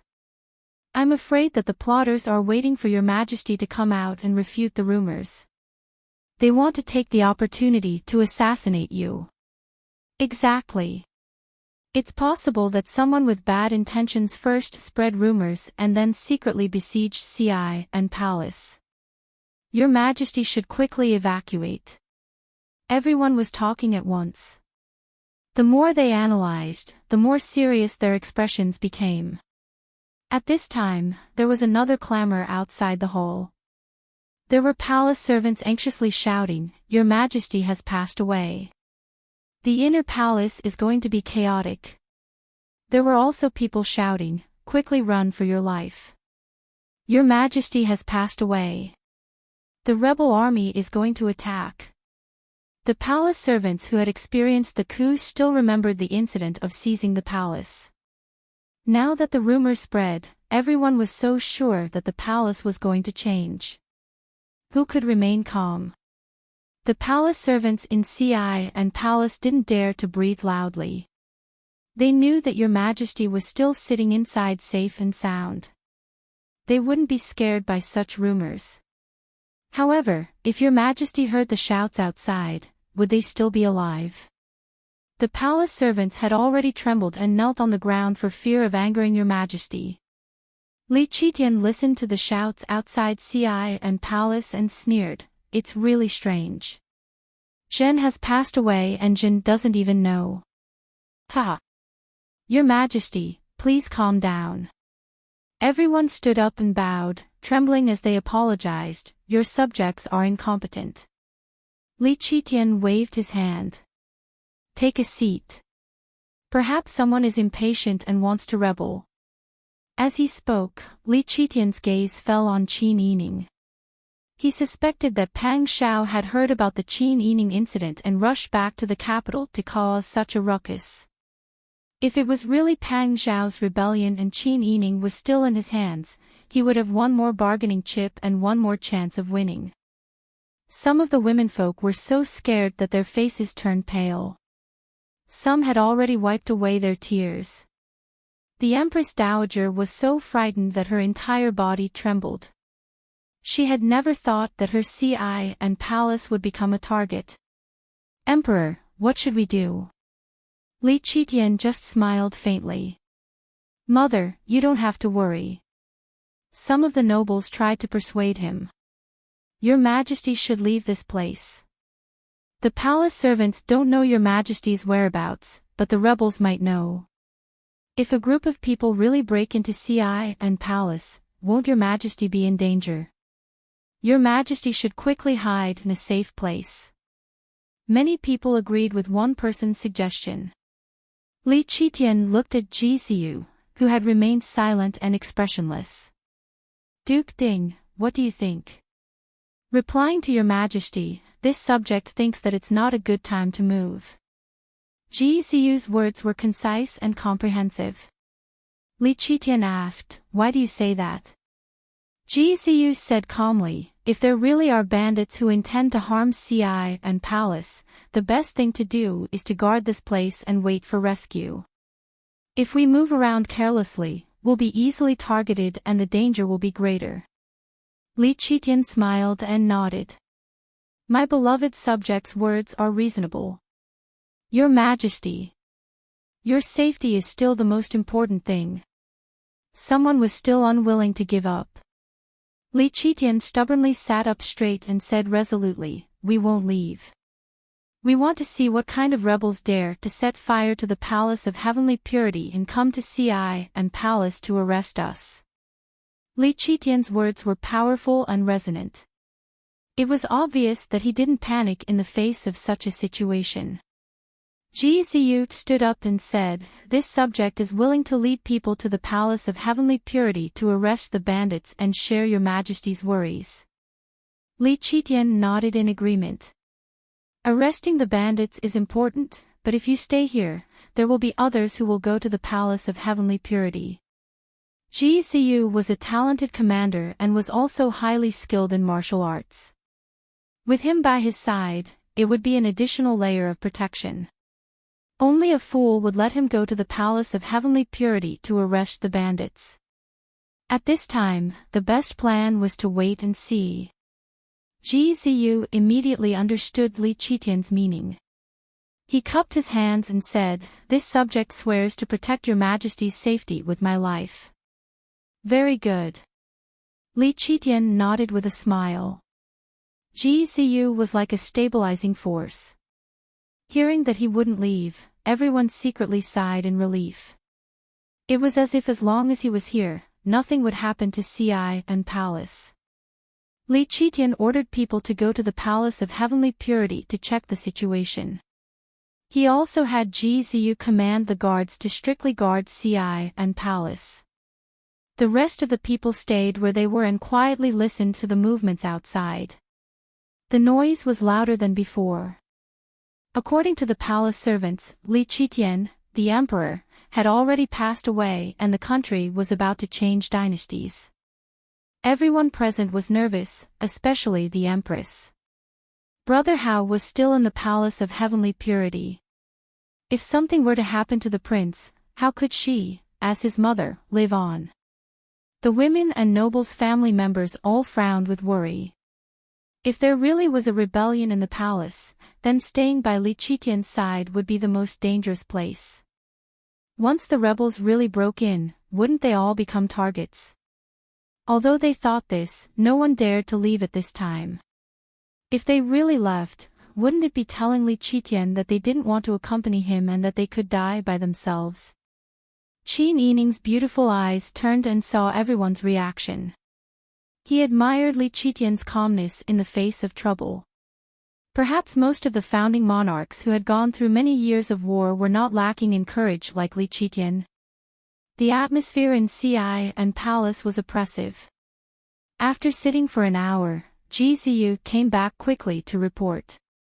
"Your Majesty, the guards have investigated the situation and are coming to report." "Speak." "Yes." The guards came forward and kowtowed, saying, "Reporting to Your Majesty, the fire in the Palace of Heavenly Purity has been controlled." Fortunately, the fire was controlled in time and the damage was not great. However, several palace servants of the Palace of Heavenly Purity lost their lives in the fire. After investigation, it was confirmed that the fire started in the south side of the Palace of Heavenly Purity, a small side room near the imperial study. Moreover, there were no traces of kerosene being used there. Li Qitian nodded. "It seems that someone deliberately set the fire." "That's right." In addition, the source of the rumor has not been found. Fortunately, the palace has controlled it. Li Qitian's tense sitting posture relaxed. Everyone in the hall sighed in relief. Li Qitian muttered, "If we can't find the source of the matter, peace will be short-lived. Investigate thoroughly." "Yes." The guards saluted and respectfully retreated. Everyone heaved a sigh of relief. In any case, the situation was now stable. Their lives could be saved. Qin Yining's heart sank. This was because she thought of Jiang Yuan, who helped her pass the news a while ago. He was serving tea in the imperial study. She was not sure if the fire today had anything to do with Jiang Yuan. She was also not sure if this person was still alive. She wanted to know about Jiang Yuan's situation because he was someone arranged by Pang Xiao and Ji Ziyu. They wanted to arrange for him to be in the imperial study and personally handle Li Qitian's matters. This was a rare nail. However, at this moment, it was unknown whether he was alive or dead. Qin Yining's complexion was not good to begin with. She was suppressing something in her heart. Her slightly furrowed brows made her look even weaker. Bing Tang and Ji Yun were afraid that Qin Yining would faint and be accused of being rude in front of the emperor. They nervously held her shoulders on both sides, as if they were afraid that Qin Yining would slip off her chair. At this moment, the imperial guards had already completely controlled the situation in the palace. Li Qitian also ordered people to tidy up the palace and pacify the chaotic palace servants before continuing to investigate the source of the rumors. In the end, it was scary but not dangerous. Li Qitian smiled and said to the people around him, "I didn't expect that such a thing would happen when I called everyone into the palace. However, today's matter can be considered complete. Prince Zhongshuan's consort has been cleared of the charges. This is also a good thing. Your Majesty is wise." Everyone stood up and bowed. Qin Yining also stood up and bowed. Li Qitian looked at Qin Yining. His smile was as warm as the winter sun, but the words he said made Qin Yining feel uncomfortable. "This time, I've really wronged you. In any case, you are a person of status and have the power of the Qing-Tian alliance in your hands. It's only because you are a woman. If you were a man, I would have kept you by my side and put you in an important position." Li Qitian's words made all the nobles present laugh heartily. The atmosphere was lively. Li Qitian nodded with satisfaction and said, "Fortunately, you are Peng Xixi wife, so you are part of our family. This matter has wronged you, but we are all family. You don't mind, right?" What could Qin Yining say? Li Qitian could shamelessly say, "I don't mind, right?" Could she say, "I mind very much," in front of everyone? She was already very lucky to be able to escape with her life today. She didn't know why Li Qitian changed his attitude after hearing one sentence and gave her a chance to defend herself. Right now, she couldn't cause any more trouble. She still understood the principle of stopping while she was ahead. Seeing that Qin Yining didn't say anything, Li Qitian nodded with satisfaction and said, "You can go back to your residence in Chuxiu Palace and rest." Things had already developed to this point, but he still didn't allow her to leave the palace. Qin Yining originally thought that Li Qitian might directly let her go back to her residence, but now, her hopes were dashed. She understood in her heart that Li Qitian was afraid that she would act too freely outside and do something that would affect his plans. Perhaps he was also concerned about the Qing-Tian alliance in her hands. Otherwise, Li Qitian wouldn't have mentioned it in front of everyone. Everyone present was also surprised by Li Qitian's instructions. The nobles couldn't help but exchange glances. However, no one dared to open their mouth to ask, let alone show the slightest bit of surprise or bewilderment. The situation was more important than the person. Qin Yining could only stand and salute, "This subject's wife thanks your majesty." Li Qitian nodded and told everyone to disperse. He also called Princess Tana and said, "Consort Shun, arrange for people to serve your guest." Chapter 804. In this way, at least in front of others, it was Princess Tana who invited Qin Yining. Li Qitian only spoke for her because he doted on Princess Tana. It wasn't that he, as the emperor, wanted to hold the family members of his subjects hostage in the palace. Everyone present was smart. Other than bowing and asking to leave, no one said anything else. Consort Yi also mixed in with the other concubines. She bowed and left. She was very nervous. She felt that today's matter was too smooth, too much in line with her expectations. Things had reached this point, but your majesty didn't investigate carefully, let alone find her and punish her. Consort Yi let out a long sigh. Her hanging heart could finally settle down. As long as she didn't find her face to face, she believed that the Empress Dowager would protect her in the future. No matter what, she was still the Empress Dowager's niece. Even if she was 1,000 times bad, the Empress Dowager wouldn't allow a flaw in her family's conduct. She would definitely protect her. At most, she would secretly curse her a few times. Consort Yi thought optimistically. In Xi'an Palace, everyone had already left. Only Li Helan wanted to stay and talk with the Empress Dowager. Li Qitian also spoke first. Lan should also leave first. Li Helan felt that something was wrong. She wanted to act spoiled and shamelessly pester him to stay. But when she met Li Qitian's gaze, she immediately swallowed her words.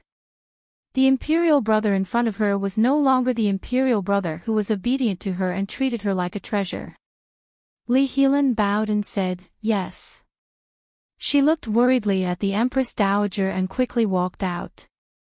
She also ordered people to guard the door and not allow anyone to disturb or come close. Everyone has left. Li Qitian looked at the Empress Dowager with a smile, but there was a hint of viciousness in his smile. "Imperial Mother, now that there are no outsiders, can you talk to Jin?" The Empress Dowager's smile was a bit forced. It was obvious that she was guilty. What does the Emperor want Aijia to say? Aijia doesn't understand. Don't understand. Li Qitian raised the corner of her mouth and smiled mockingly. Does Imperial Mother take everyone for fools? Do you really think that today's matter has been covered up so well that no one would be able to tell that you're the culprit? The Empress Dowager's face instantly turned pale. He knew. He actually knew. Emperor, please listen to my explanation. The Empress Dowager anxiously grabbed Li Qitian's hand and said, How, is my grandson? How could I harm him? I have no intention of harming Brother Hao at all. Li Qitian smiled and nodded. We believe that. Otherwise, Yu Pin wouldn't have appeared there. But the dream of death, in the bird's nest. Mother, what you prepared was arsenic, right? The Empress Dowager nodded, her heart beating rapidly. She already understood that Imperial concubine Yi would not be able to be saved. Emperor, this matter was due to Aijia's lack of planning. I didn't expect Imperial concubine Yi to have such thoughts. If you didn't think of it, you wouldn't have arranged for Imperial concubine Yu. You also don't trust her. Li Qitian coldly stood up and said, Jin knows that Imperial Mother is doing this for the sake of the family's face and glory. Seeing that you are Jin's birth mother, Jin will not reveal this matter. This black pot and this joke will be carried by Jin. However, Imperial concubine Yi cannot continue to be kept. Emperor, Imperial concubine Yi has served you for a while. Although that child's heart was muddled for a moment, she isn't someone who would deliberately do evil. If she didn't intend to do evil, then she would poison my son.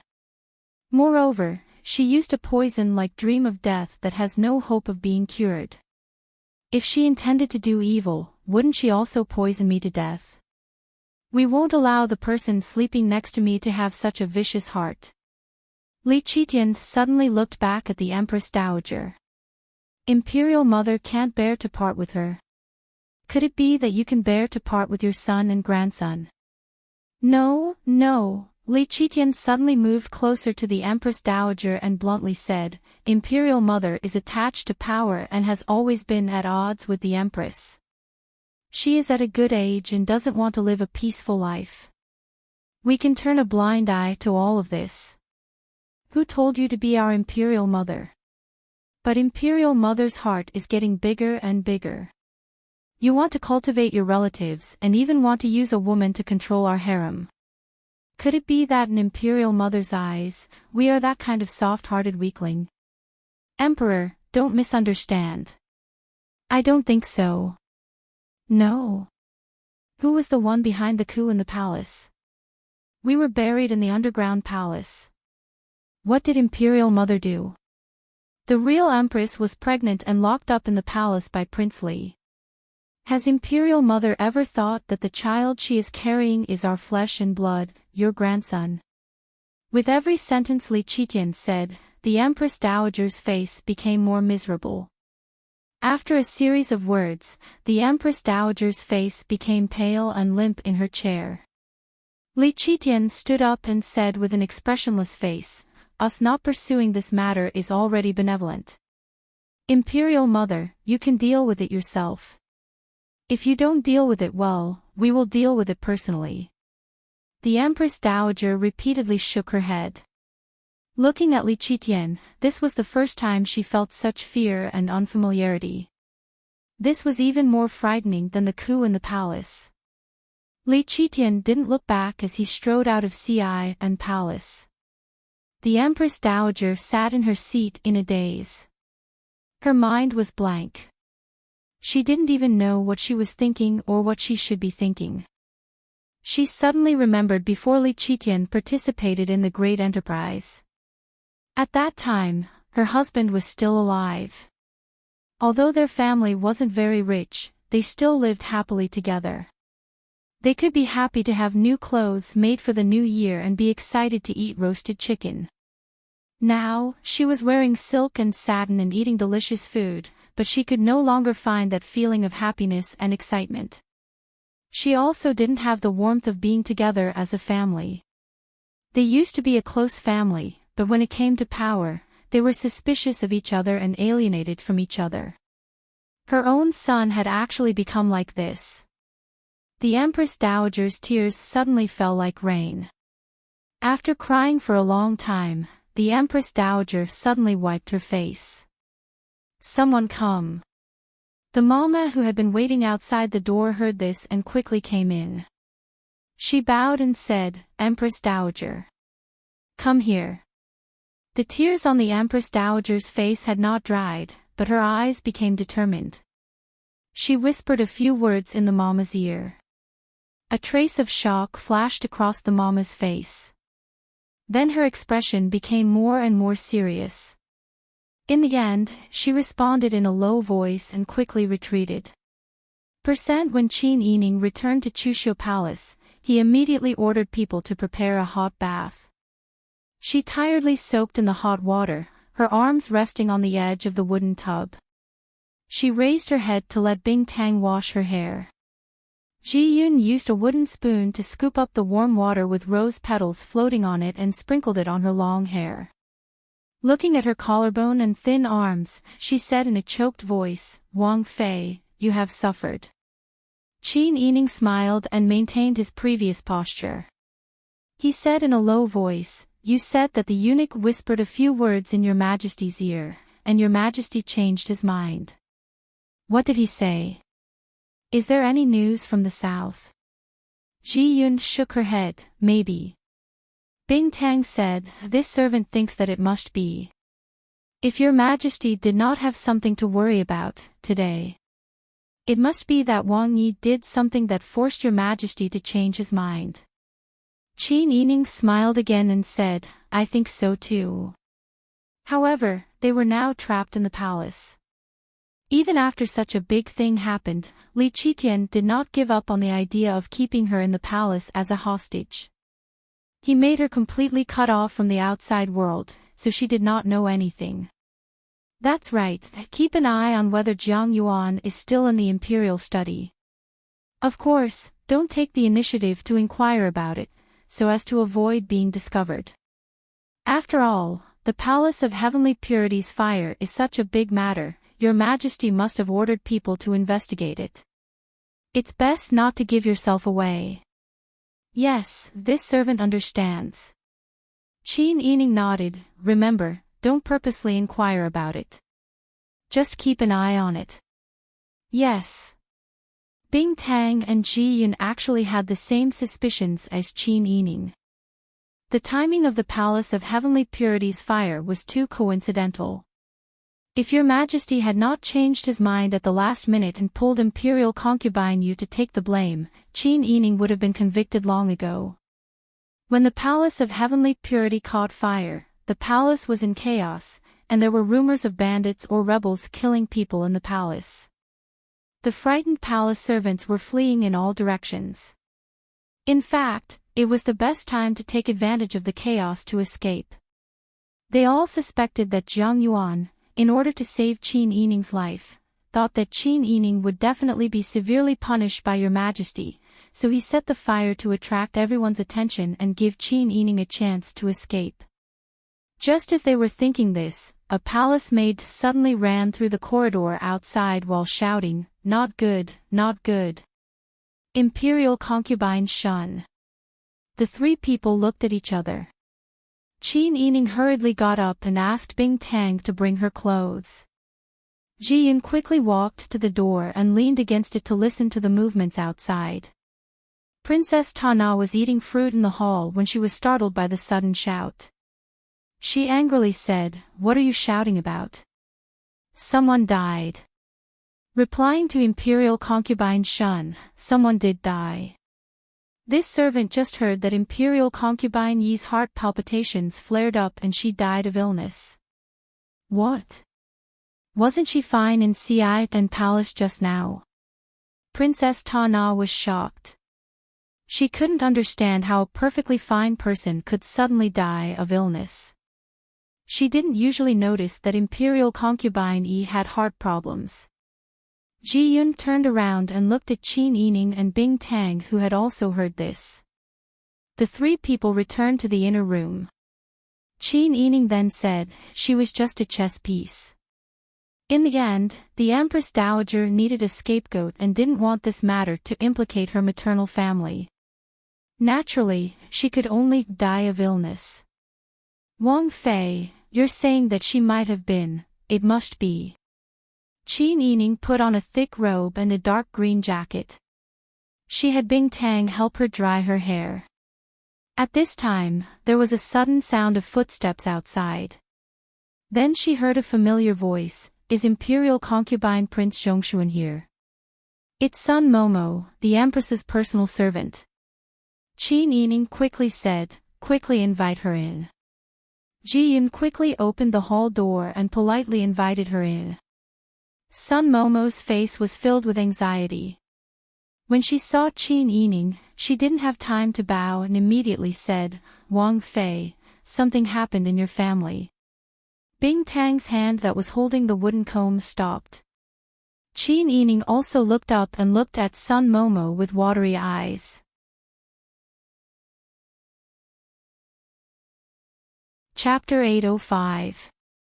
Qin Yining stared blankly at Sun Mama and didn't speak for a long time. The wooden comb in Bing Tang's hand fell to the ground with a clatter. "Sun Mama, you're saying that my father was killed?" Granny Sun couldn't bear to look away and nodded heavily. His Imperial Majesty was just talking to the Empress in the Palace of Earthly Tranquility when someone came to report to His Imperial Majesty. The Empress was nearby and heard everything. At that time, His Imperial Majesty left in a hurry. "The Empress ordered this servant to inform you." After hesitating for a moment, Sun Mama continued, "Actually, her ladyship said that His Majesty might have told you about this matter, and it wasn't worth it for her to tell you in advance. However, in the end, she still considered your friendship." The last sentence had a deeper meaning. "Your Majesty might have told her," which meant that there was a high possibility that he wouldn't tell her. If Li Qitian insisted on keeping her in the palace, then she wouldn't have a reason to leave without telling her that something had happened to her family Qin. In any case, as long as she was in the palace, as long as Li Qitian wanted, she wouldn't have any way to know what was going on outside. Qin Yining's lips twitched. Her dry eyes slowly moved, and her eyes were already red. She said with difficulty, "Many thanks to the Empress." "Sun Mama, please tell the Empress that Chinfu will be careful and won't let anyone suspect the Empress." Hearing Qin Yining say this, Sun Mama sighed and couldn't help but smile. "Wang Fei is a sensible person. Then this servant will leave. Ji Yun, help me send Sun Mama out." "Yes." Ji Yun politely sent Sun Mama out. Qin Yining sat in place with her hands folded on her knees and looked at her face in the mirror. Everyone said that she looked 70% like her father when he was young, but now that her father was old and had grown a beard, there was no trace of immaturity and handsomeness on his newly wrinkled face. Instead, it had become a refined and calm face that had settled over the years. Qin Yining's fingers slowly stroked his cheek. A teardrop rolled down from his red right eye and dripped onto his palm. It was very hot. "Father is dead." She had tried her best to spread the news and seek help from Shiyu's people. In the end, was it too late? Li Qitian pretended to be a fool in front of Sun Gui and was shameless enough to punish her. Then, it was very likely that her father had also made a move at the same time. In these short 20 days, she used people might not even be able to walk out of the desert. His brain seemed to have frozen, and he had completely lost the ability to think. Qin Yining looked at himself in the mirror and thought of his father. When she had first returned home, her mother had suspected that she wasn't her biological daughter and had made things difficult for her. Her grandmother and sisters didn't like her either. Although her father didn't reveal his feelings at first, as a man, he wouldn't get involved in the matters of the inner residence. But every time she encountered difficulties, every time she was embroiled in the struggle of the imperial court, it was always her father who guided her and helped her. She was her father's only child. Her father didn't care that she was a woman and raised her as a son. She couldn't feel the love from others, but her father was the first to give it to her. Was such a good father really gone? Qin Yining kept wiping the tears on her face, but she couldn't wipe them off. Rationally, she knew that she should be calm and not let anyone see through her. She had just promised Sun Mama that she wouldn't cause trouble for the Empress. Princess, don't be sad, you. Bing Tang and Ji Yun looked helplessly at Qin Yining who was crying. They only hated themselves for being clumsy and didn't know how to persuade and comfort her. I know. Qin Yining lowered her head and clutched her skirt tightly. Her voice was hoarse. I can't cry. I can't let people see my eyes are red and swollen. I live in the palace. Do I feel wronged? This will give people something to use against me. But I don't know what's wrong with me. The tears just flowed out by themselves. What's wrong with me? Princess. Bing Tang sobbed and hugged Qin Yining. Princess, don't wrong yourself. If you want to cry, just cry. You were wronged. What's wrong with crying? This servant knows that you're suffering in your heart. Ji Yun also opened her arms and hugged Bing Tang and Qin Yining. She cried and cursed, damn it. Sooner or later, I'll cut that muddle-headed ruler into pieces. Qin Yining closed her eyes and gritted her teeth to prevent herself from making a sound. Her hatred had never been as strong as it was now. There was no place for kindness and benevolence in this world. She already understood it when she experienced that bloody disaster in the Dian family Qin in her early years. But she still maintained a bit of innocence. Qin Yining even regretted it. If she had thought of a way to kill Li Qitian earlier, would all of this have not happened? However, she was only an ordinary woman. There was no medicine for regret in this world. At this time, in Qingxin Palace Hall, Li Qitian was glaring at the man in black kneeling in front of him with a dark expression. What did I instruct you? How did you do it? Your Majesty, please calm down. This servant is incompetent. This servant dares to guarantee that the people I found are all very reliable. This servant also didn't expect that Lord Qin and the supplies would suddenly disappear. Suddenly disappear. Li Qitian was so angry that he laughed. Although that was outside Tianyu Pass, it wasn't some gloomy place, was it? Without any warning, even the people and the supplies suddenly disappeared. Could it be that the bandits you found have relapsed and are trying to rob me? Your Majesty, please calm down. The man in black pressed his forehead to the ground and trembled like a sieve. Li Qitian paced around the man in black with his hands clasped behind his back. Although he wanted to get rid of Qin Huaiyuan, the things he rewarded the army with were real gold, silver, cloth, and food. I told you to kill people, and you told me you didn't know whether you killed them or not. Not only did you not complete the mission, you even lost the supplies. What use do I have for a rice bucket like you? The more Li Qitian thought about it, the angrier he became. He kicked the man in the shoulder. The man in black rolled on the ground from the kick. He hurriedly got up and knelt properly again. He kowtowed and said, "Your Majesty, please calm down." Trash. The man in black kowtowed again and again. Li Qitian closed his eyes and clasped his hands behind his back. He suddenly raised his head and took a deep breath. He then closed his eyes and slowly exhaled, as if he was smoking tobacco. When he opened his mouth again, Li Qitian was very calm. "Get out and receive your punishment." "Yes, thank you, Your Majesty, for not killing me." The man in black felt as if he had been pardoned and hurriedly retreated. Li Qitian clenched his hands into fists. He stood in the hall with his hands clasped behind his back and slowly closed his eyes. The chaotic emotions under his anger gradually settled down and his thoughts gradually became clear. Qin Huaiyuan and the goods disappeared together. What was left behind were the corpses of the soldiers escorting them. What did this mean? It was possible that there was something wrong with the people he arranged.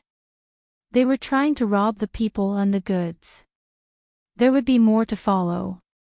It was also possible that the Titan knew about Qin Huaiyuan's reward for the army and ordered people to rob them to avenge their defeat. But there was another possibility. Qin Huaiyuan took the large amount of gold, silver, and food to the Titan and rebelled against the imperial court. As the emperor, Li Qitian was confident in his own position and charisma. He ordered people to find a group of famous bandits with the goal of killing Qin Huaiyuan. After the deed was done, these people would be taken in for his own use. For these bandits, it was equivalent to having a recognized identity. How lucky was it for these small bandits to be able to become the emperor's subordinates? Li Qitian did not think that these bandits would give up the opportunity to walk in the light. In this way, Qin Huaiyuan was most likely to abscond with food and goods. Li Qitian sneered. He slowly walked back to the warm Kong by the window and sat down. He picked up the teacup and took a sip of the slightly cold tea. After a while, he said, "Xiong Jinshui." The chief eunuch who had been standing in the corner without any sense of presence immediately stepped forward and bowed. "This servant is here.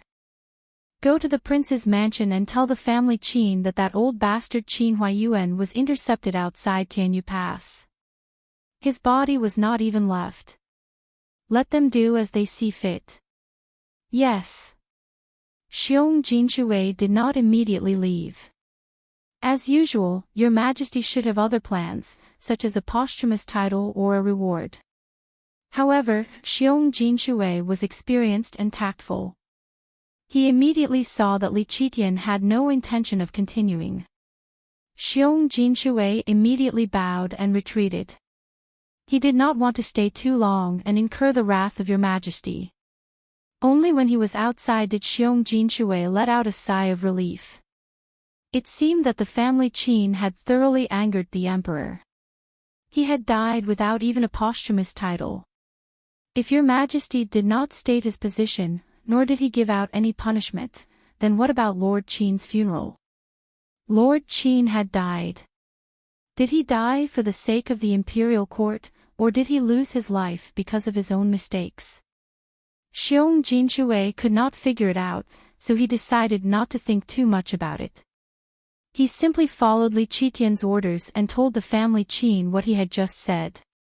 At this moment, second elder Qin and third elder Qin's eyes were wide open.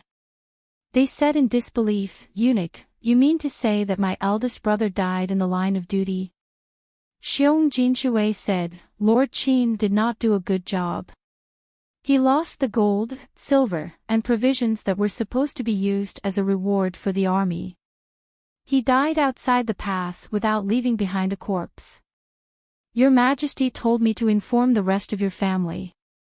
In any case, Lord Qin was an old official. After Xiong Jinshui finished speaking, he did not linger in the family Qin any longer. He cupped his hands and retreated. Second elder Qin and third elder Qin fell to the ground, dumbstruck. They could not believe it, but reality did not allow them to not believe it. Eldest brother, he, really, is gone. This, how can we tell mother this? How can we tell her?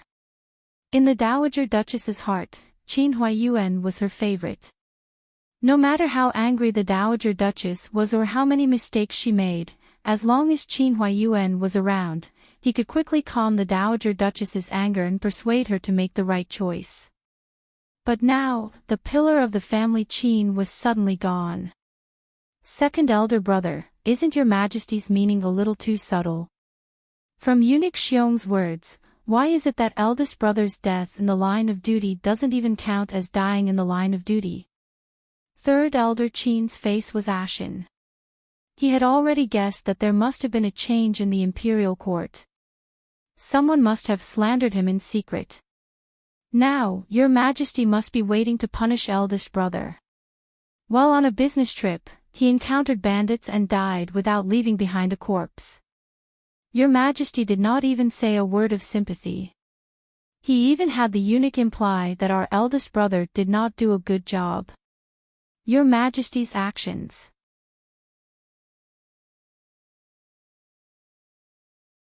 Chapter 806. Second Old Master and Third Old Master thought about how Qin Huaiyuan had taken care of them and promoted them over the years. Then, they thought about how they had lost their lives for the imperial court, yet your Majesty had such an attitude. They couldn't help but grieve and cry bitterly. After the people from the palace came, the two old masters shut themselves in the room and cried. Naturally, they alerted the servants who were guarding outside the hall. However, no one dared to say anything and only hid their doubts in their hearts. In the inner residence, Old Madam, Second Madam, and the others were still unaware of what was happening outside. They were discussing with Second Madam and Han's second young mistress what to do about the marriage between 8th young Miss and Qin Huaining. They had chosen a date in the summer, and there were only 2 months left. They knew that the people from the palace had come. Seeing that Second Old Master and Third Old Master hadn't returned after a long time, Old Madam was a bit worried and ordered people to go to the front to inquire. Not long after, Second Old Master and Third Old Master came back with a maidservant with red and swollen eyes. Seeing the two like this, Old Madam was stunned. What's wrong? Could it be that bad news came from the palace? Could it be that something happened to Sister Yi? Qin Yining had been in the palace for so long, and the people from the palace had made her 2 sons cry until their eyes were swollen. Old Madam naturally thought that something had happened to Qin Yining. Second Old Master, Han's second young mistress, 8th young Miss, Qin Huaining, and the others couldn't help but look at Second Old Master and Third Old Master with anxious expressions. The 2 brothers had already discussed it. How could they hide the family's funeral from Old Madam? They would have to know about this matter sooner or later. The 2 knelt down with a plop. Mother, don't be agitated when you hear this. Don't be sad. My eldest brother, he had an accident in the north. What? What happened to Brother Meng? Old Madam's eyes widened. Eldest brother, he. Looking at Old Madam's appearance, Second Old Master really couldn't say it. Old Madam leaned forward and almost fell off the soft couch. Second Furin and Mammy Qin hurriedly supported her on both sides. Third Elder Master saw that Second Elder Master couldn't say anything, so he could only open his mouth with difficulty. Your Majesty's Eunuch Xiong said that Big Brother was ordered to reward the army. When he was very close to the military camp outside Tianyu Pass, he encountered bandits. The provisions, gold, silver, and other things were all robbed. Big Brother didn't even have a corpse left. What? Second Madam exclaimed. Everyone was so shocked that they even forgot to cry for a moment. Old Madam's eyes stared blankly. After a long while, a hoarse voice came out from her throat. You are saying that Brother Meng is dead? Mother, please take care of yourself.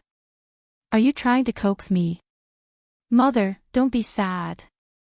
Big Brother is really, Old Madam didn't wait for second old master to finish his words and suddenly let out a miserable howl. My son, my son. My brother Munger. What should I do? What should I do? God, you don't have eyes. The Dowager Duchess roared at the top of her lungs. Her eyes were red, but she couldn't shed any tears. She stared so hard that her eyes almost popped out of their sockets. That boundless heartache and resentment made everyone's face fill with tears. Old Madam's screams spread to the corridor.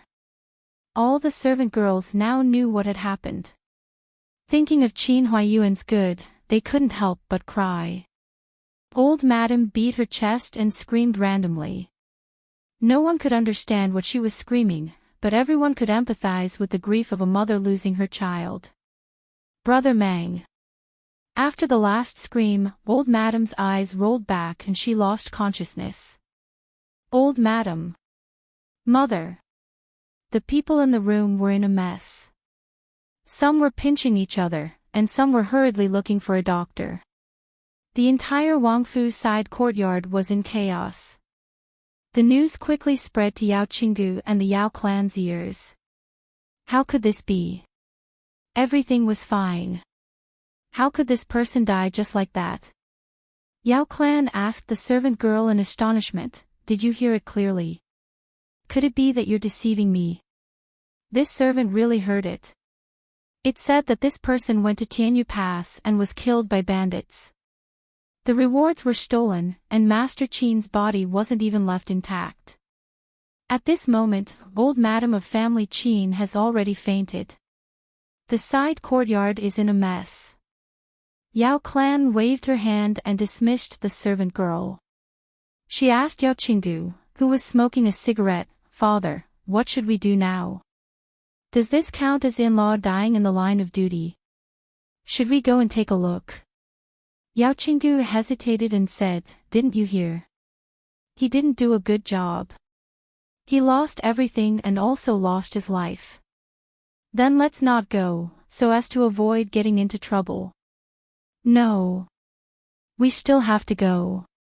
Yao Qinggu knocked his pipe on the edge of the Kong bed. Think about it. After all, we live under the same roof. Even if we don't go, in the eyes of outsiders, we are still a family. Moreover, we are in-laws. If we don't go, it's hard to avoid gossip. But Yao Clan bit her lip and said, You said that the Wangfu is temporarily loaned to the family Qin, but in the end, this is the Wangfu. It doesn't matter if in-law dies, but if the mourning hall is placed in our house, how unlucky will it be? The Qin clan is not at home. If she is, we should discuss with her and ask her to place the mourning hall outside, so as to avoid bringing bad luck to our family. That's enough. They just died. If we say this, won't we be waiting for others to criticize us? Yao Qinggu stood up and shook the ash off his robe. He ordered Yao Clan, Go change your clothes. Wear something plain. We'll go together. Okay. Yao Clan responded and quickly went outside. She changed into a sapphire blue robe, took off her hair ornaments, and put on silver jewelry. Then, together with Yao Qinggu, she went to the side courtyard where the family Qin lived. Second master and third master, along with Qin Han and Qin Yu, were at the front of the courtyard. They were discussing the matter of setting up the mourning hall. When they saw the two of them, they greeted them politely. Yao Qinggu said a few words of comfort and inadvertently exchanged a glance with Yao Clan. Yao Clan immediately understood. She wiped the corners of her eyes with a handkerchief and said, After such a thing happened, Dai Fu can't come back from the south. We can't ask him to leave his post without permission. However, Sister Yi must be brought out of the palace first. This is such a big matter. The in-law only has one daughter. We can't leave his biological daughter by his side. Second master and third master both nodded in agreement. It wasn't easy for their family to support each other to get to where they were today. Although their mother was biased and their eldest brother's achievements were higher than theirs, in the hearts of the brothers, they were very grateful and admired their eldest brother. To be fair, their eldest brother, Qin Huayuan, was very kind to them. Third Master wiped his tears with his sleeve and said, "In-law is right. We brothers will discuss this matter and then do it." Yao Clan and Yao Qinggu both nodded. Yao Clan first went to the inner residence to check on the Dowager Duchess. Yao Qinggu also walked to the side, leaving some space for Second Master and Third Master to talk. Third Master said, "In-law is right. Taking this opportunity to bring Sister Yi out of the palace is the right thing to do. We don't know what the palace is planning to do in such a long time. Moreover, the situation in the imperial court is very complicated. Sister Yi might know more about the inside story from Wang Yi than we do. With Sister Yi at home, it will be easier for us to discuss this matter and not panic." Second Master also nodded. In the past, no matter what happened to the family, they would always discuss it together to get through the difficult times. Although he was an uncle, he had to admit that Qin Yining's political foresight was far better than his. With Qin Yining at home, their family wouldn't get into trouble. After the two discussed, Second Master thought of a way to send a token to the palace. The next day, Qin Yining welcomed the Empress. "Little sister family Qin, please restrain your grief." The Empress's eyes were full of sympathy. "Your Majesty said that with such a big matter happening to your family, it wouldn't be good for you to continue accompanying Consort Shun. You can leave the palace at any time." Qin Yining didn't sleep the entire night, so there were obvious dark circles under his eyes. He smiled tiredly at the Empress and said, "Thank you, Your Majesty." "Your voice, what happened to your throat?" Qin Yining's voice was very hoarse and he almost couldn't make a sound. Qin Yining smiled and shook his head. The Empress sighed with pity. "It's been hard on you. Quickly pack up. If you need anything, just tell me." The corners of Qin Yining's mouth twitched stiffly, and he forced a smile. "This subject understands Your Majesty's good intentions. Thank you for taking care of me these days. If it weren't for you, I don't know what would have happened to my two maidservants." The Empress smiled. "To be honest, this consort is doing this for the sake of finding out the truth. It's not all for your sake. This subject is already fortunate that Your Majesty can handle things fairly." This sentence had the suspicion of accusing Li Qitian of being unfair in his handling of matters. But Qin Yining was speaking the truth. When the Empress was faced with Qin Yining, she even felt that her own husband had done such a dirty thing. She even felt embarrassed for him. However, she could only think about this in her heart. Qin Yining only said it because he trusted her. After bidding farewell to the Empress, Qin Yining immediately asked Ji Yun and Bing Tang to take the packages that he had already packed and asked a palace servant to lead the way out of the palace. She had lived in the palace for more than 2 months. From the beginning of spring to the beginning of summer, she had experienced so much. Her own suffering was nothing. What she couldn't accept the most was that Qin Huayuan had died.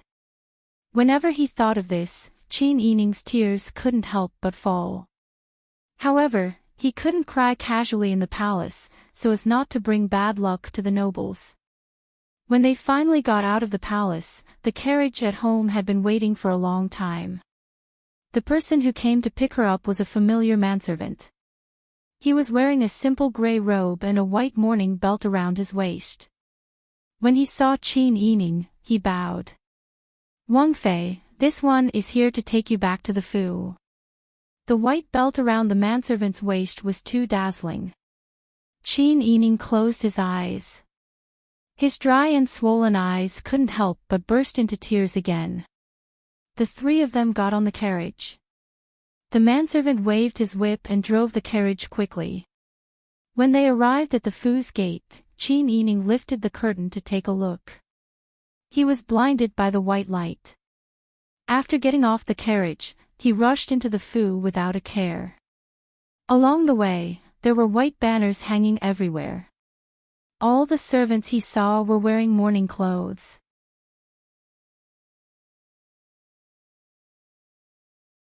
Chapter 807. When Qin Yining saw the mess in the Fu, her heart felt like it was being squeezed tightly by a large hand. She was finally out of the palace. She didn't have to care about the rules anymore. She could cry whenever she wanted. She didn't have to worry about whether the masters in the palace would be angry. Father. She thought that her voice was very loud when she called out, "Father," but in reality, her throat didn't make any sound.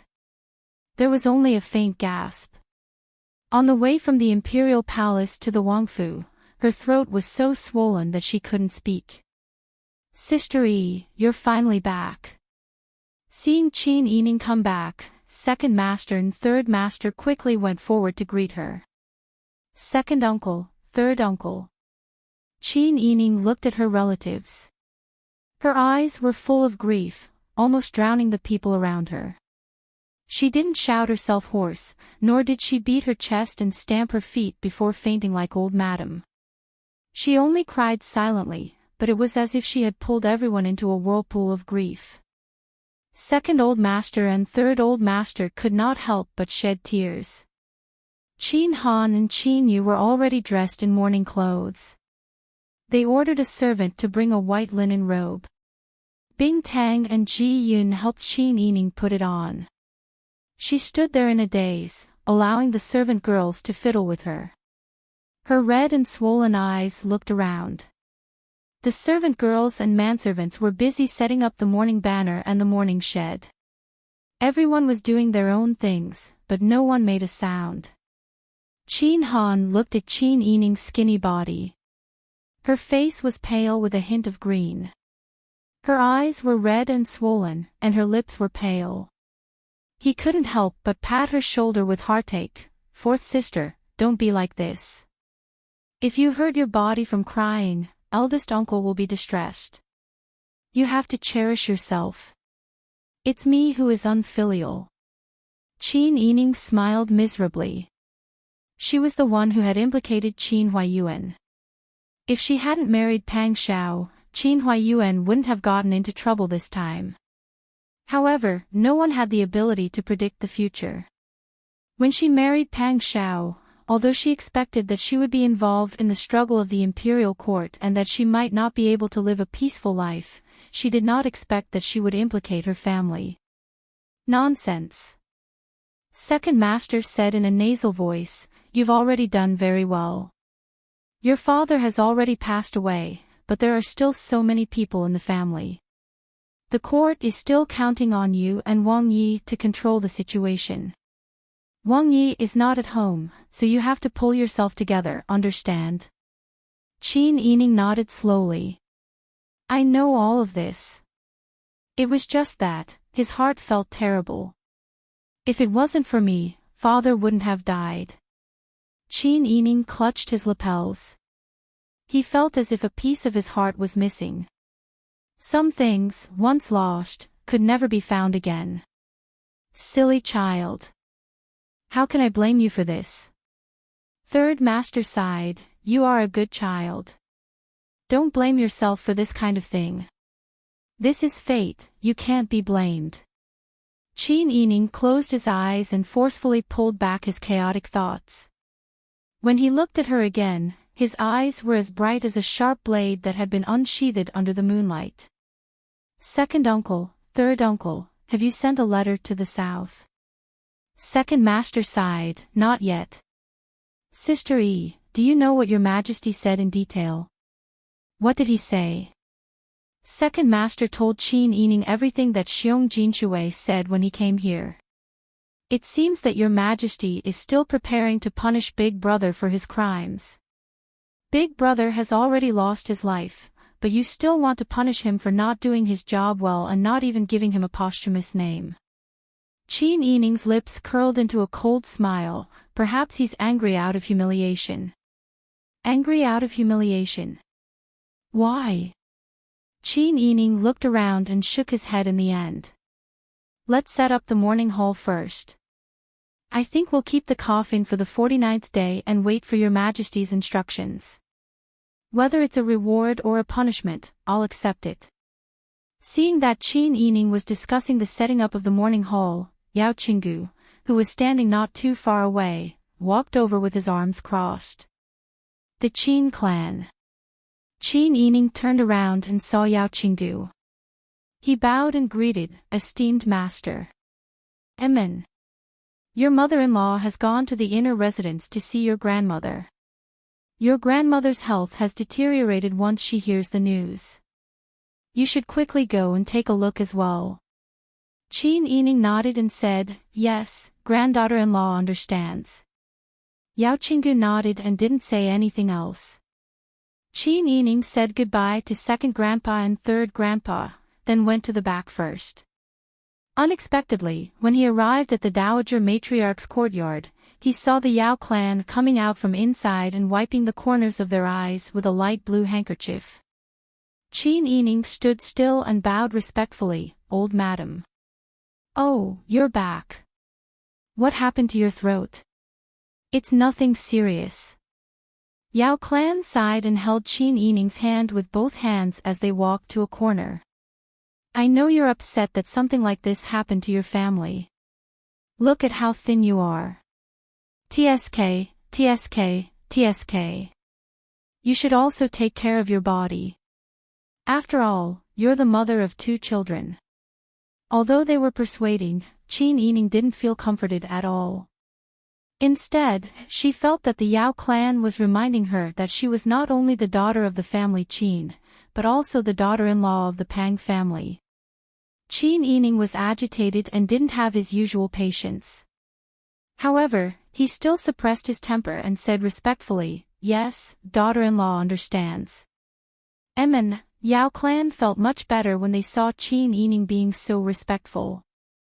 They thought about the chaotic situation in the residence and said, Qin clan, you're the daughter-in-law of the Pang family.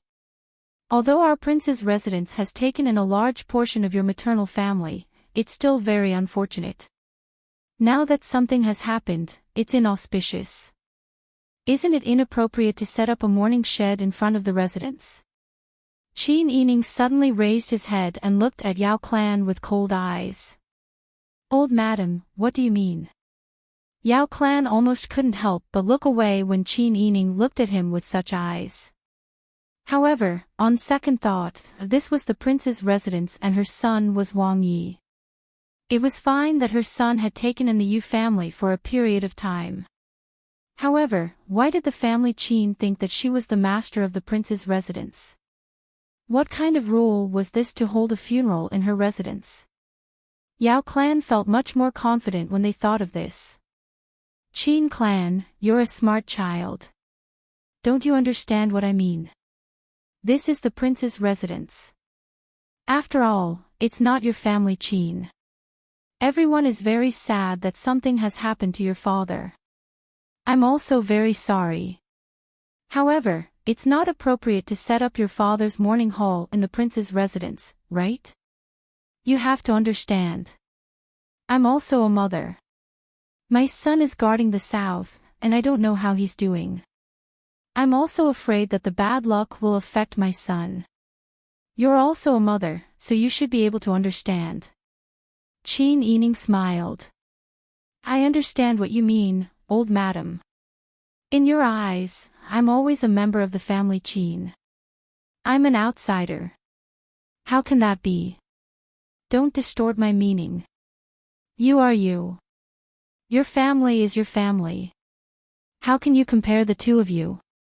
You're married to Dai Fu, so you're the daughter-in-law of the Pang family. This won't change. But you're not the daughter-in-law of the Pang family. What right do you have to make decisions for the Pang family? Yao clan's expression suddenly changed. She said quickly, what did you say? Old madam, you're also a smart person.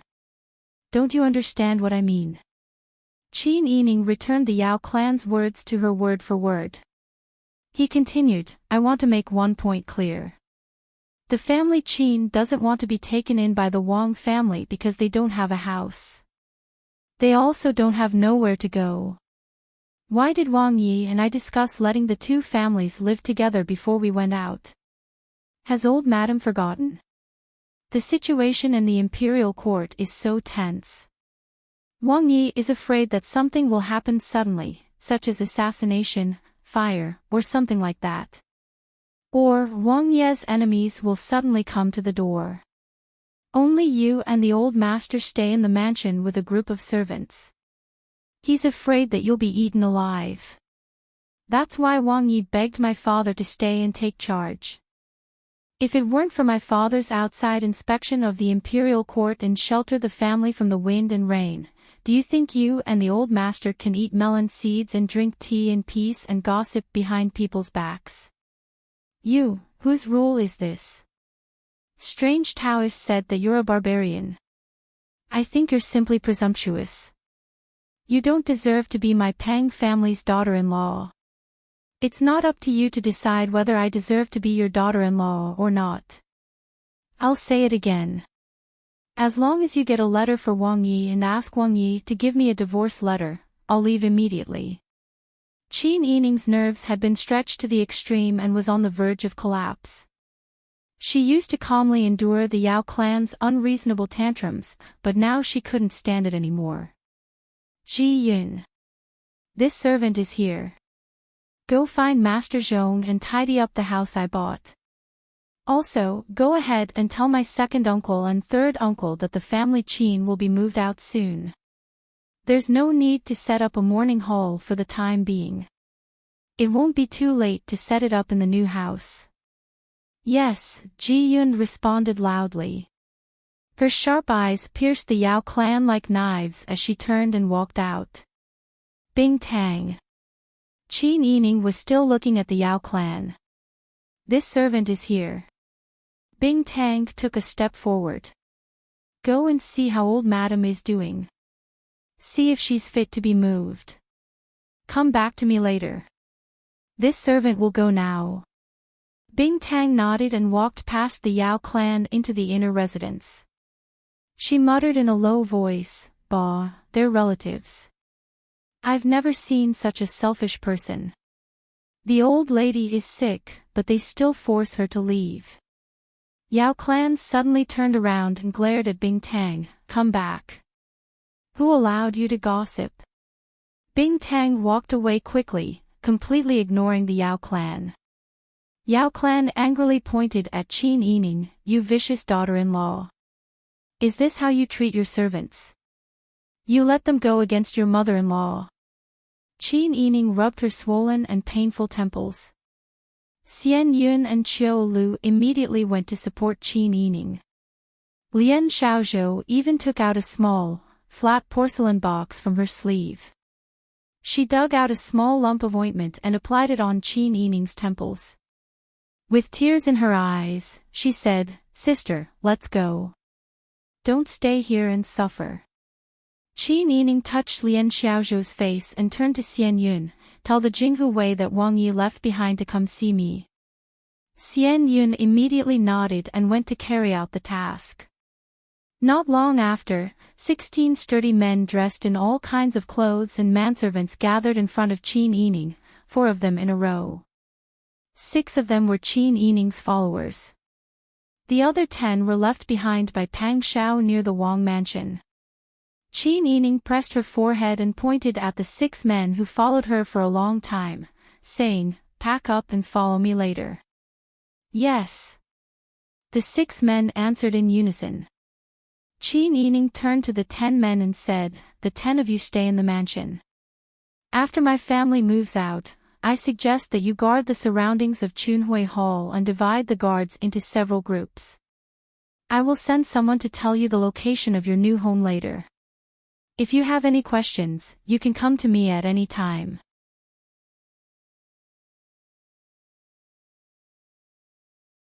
Chapter 808. Qin Yining straightened her back and said calmly, Don't worry, I still have brothers from the Qin Tian alliance under me. It won't be a problem to protect my family Qin. But, you just need to relay my words to Wang Yi. Wang Yi won't blame you. In the future, your mission is to protect Patriarch Yao and Madame Yao. The 10 people hesitated for a moment, but could only nod in agreement. Qin Yining respectfully curtsied to the Yao clan. Old Madam, do you have any other instructions? If not, this daughter-in-law still remembers to visit the old madam of our residence. The Yao clan gritted their teeth. Qin Yining's words made it seem like she didn't understand human feelings and was delaying her from visiting her elders. The Yao clan harumphed fiercely and left in a huff. Qin Yining slowly straightened her body and rubbed her throbbing temples. She brought Xianyun, Qiu Liu, and Lian Xiaozhou to the old madam's room. Bing Tang had already treated the old madam and woke her up. The old madam was currently holding on to second madam's hand and sobbing.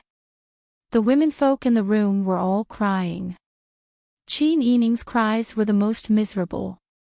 Although Qin Yining was an adopted daughter and Qin Huayuan had once sent her to a farmstead, there was still a father-daughter relationship.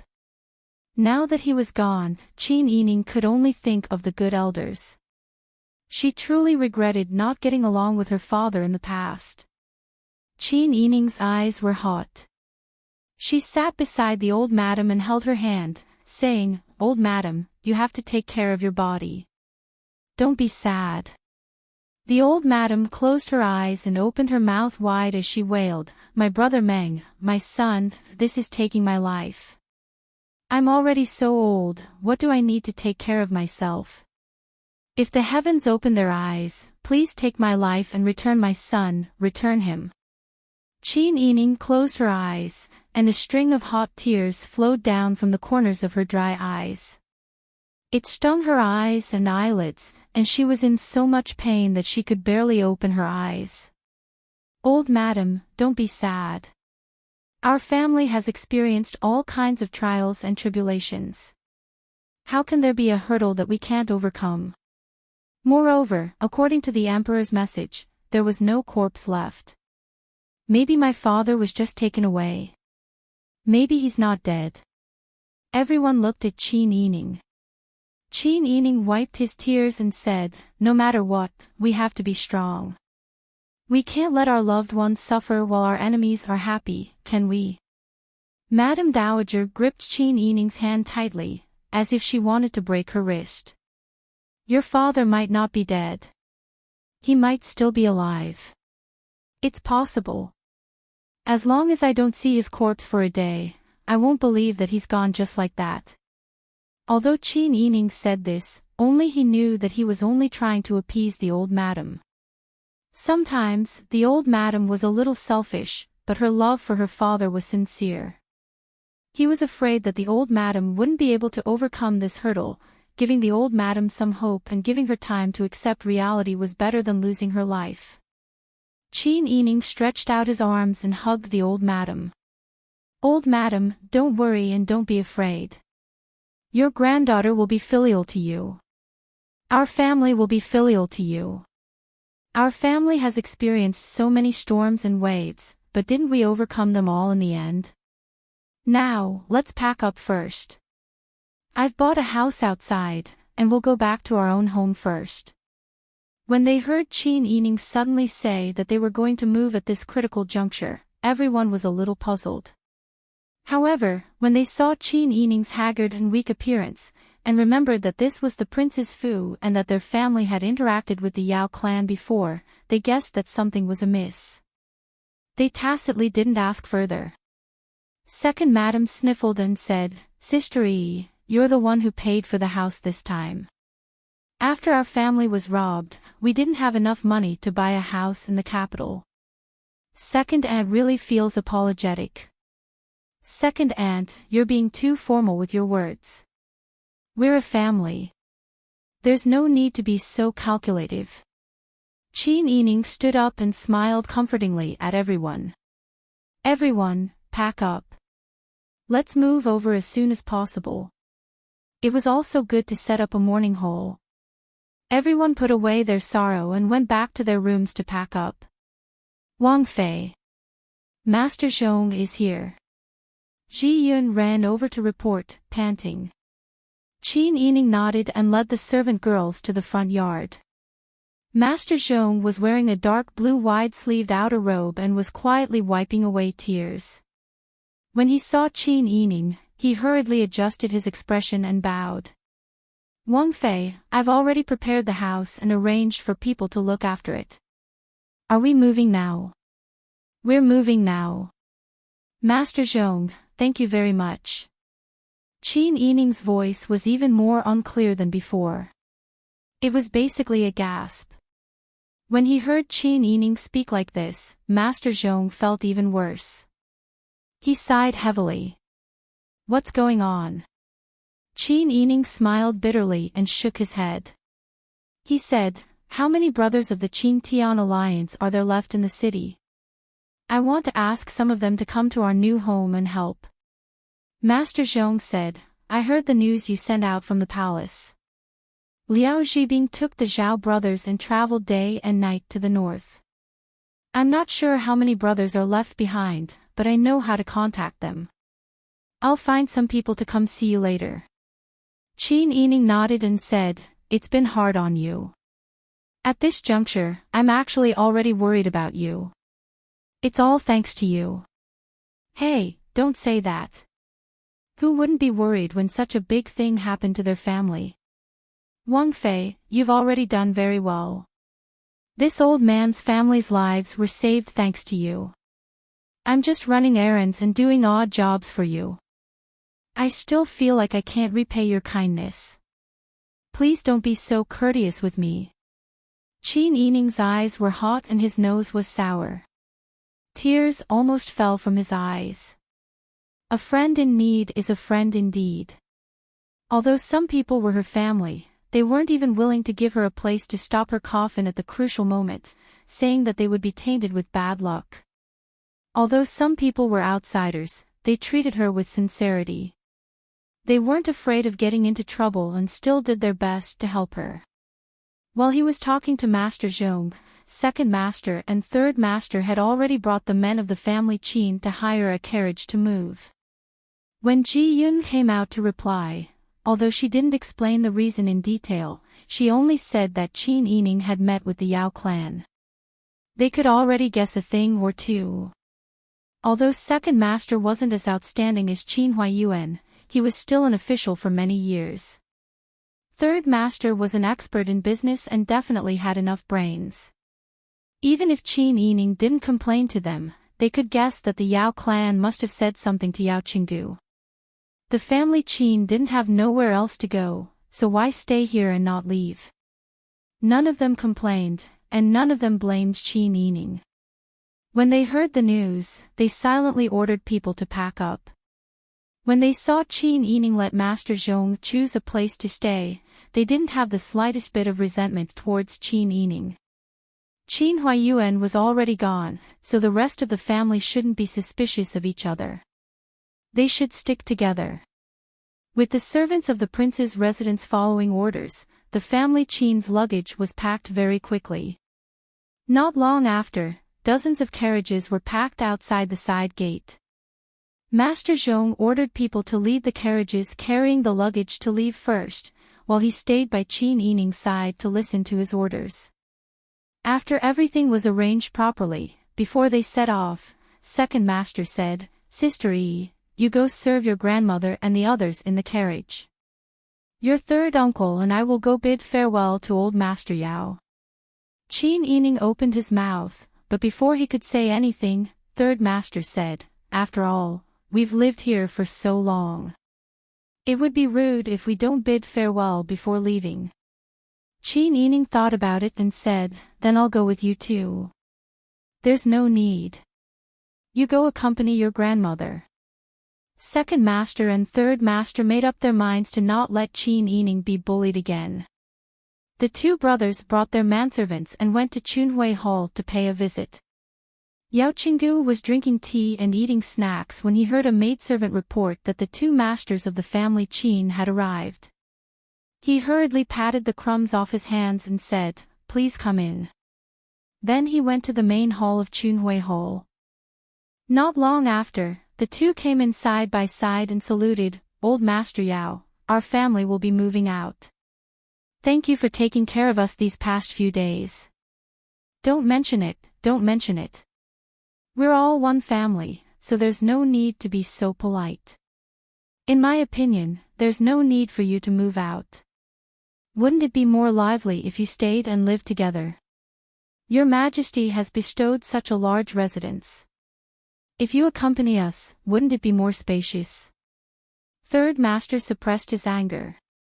He had never seen such a shameless person. He immediately smiled in surprise and said, "Old Master Yao's words make sense. Second brother, why don't we not move out?" Yao Qinggu's breathing stopped and the smile on his face froze. Second Master's face was stern as he said in a deep voice, "Nonsense. Everything has been prepared. If we don't move out now, wouldn't we have to come back again? Moreover, our family is going to hold a funeral. Don't let other families violate the taboo." "Other families?" Third Master's face was full of doubt. "This is Prince Zhongshuan's residence. Other than Wang Yi, the one in charge is Wang Fei. Who has the right to say something like violating the taboo?" Yao Qinggu's face was already dark as he said with a heavy expression, "What do the two of you mean by this?" Second Master knocked on Third Master's forehead. "Who told you to speak the truth?" Then he cupped his hands to Yao Qinggu and said politely, "Please sit for a moment. We will take our leave. Today, we will bid farewell to you. Later, we will also send a letter to Wang Yi to express our gratitude to Wang Yi." Third Master also nodded and cupped his hands, saying, "Let's part here. If there is anything else, it is the same to contact Wang Yi through a letter." Second Master and Third Master nodded and left one after the other. Yao Qinggu's face was as dark as water. Thinking of Pang Xiao's love for Qin Yining, he felt that it would not be good to tell Pang Xiao about this matter. However, the family Qin had moved out. If Pang Xiao asked the reason, he did not know how to answer. No matter how anxious and conflicted Yao Qinggu was, the family Qin still moved out of the prince's residence at this time and arrived in front of a large courtyard house in Ping An Lane. At this time, the servants had already set up a mourning hall in the main hall. The coffin was also prepared, but there was nothing placed inside.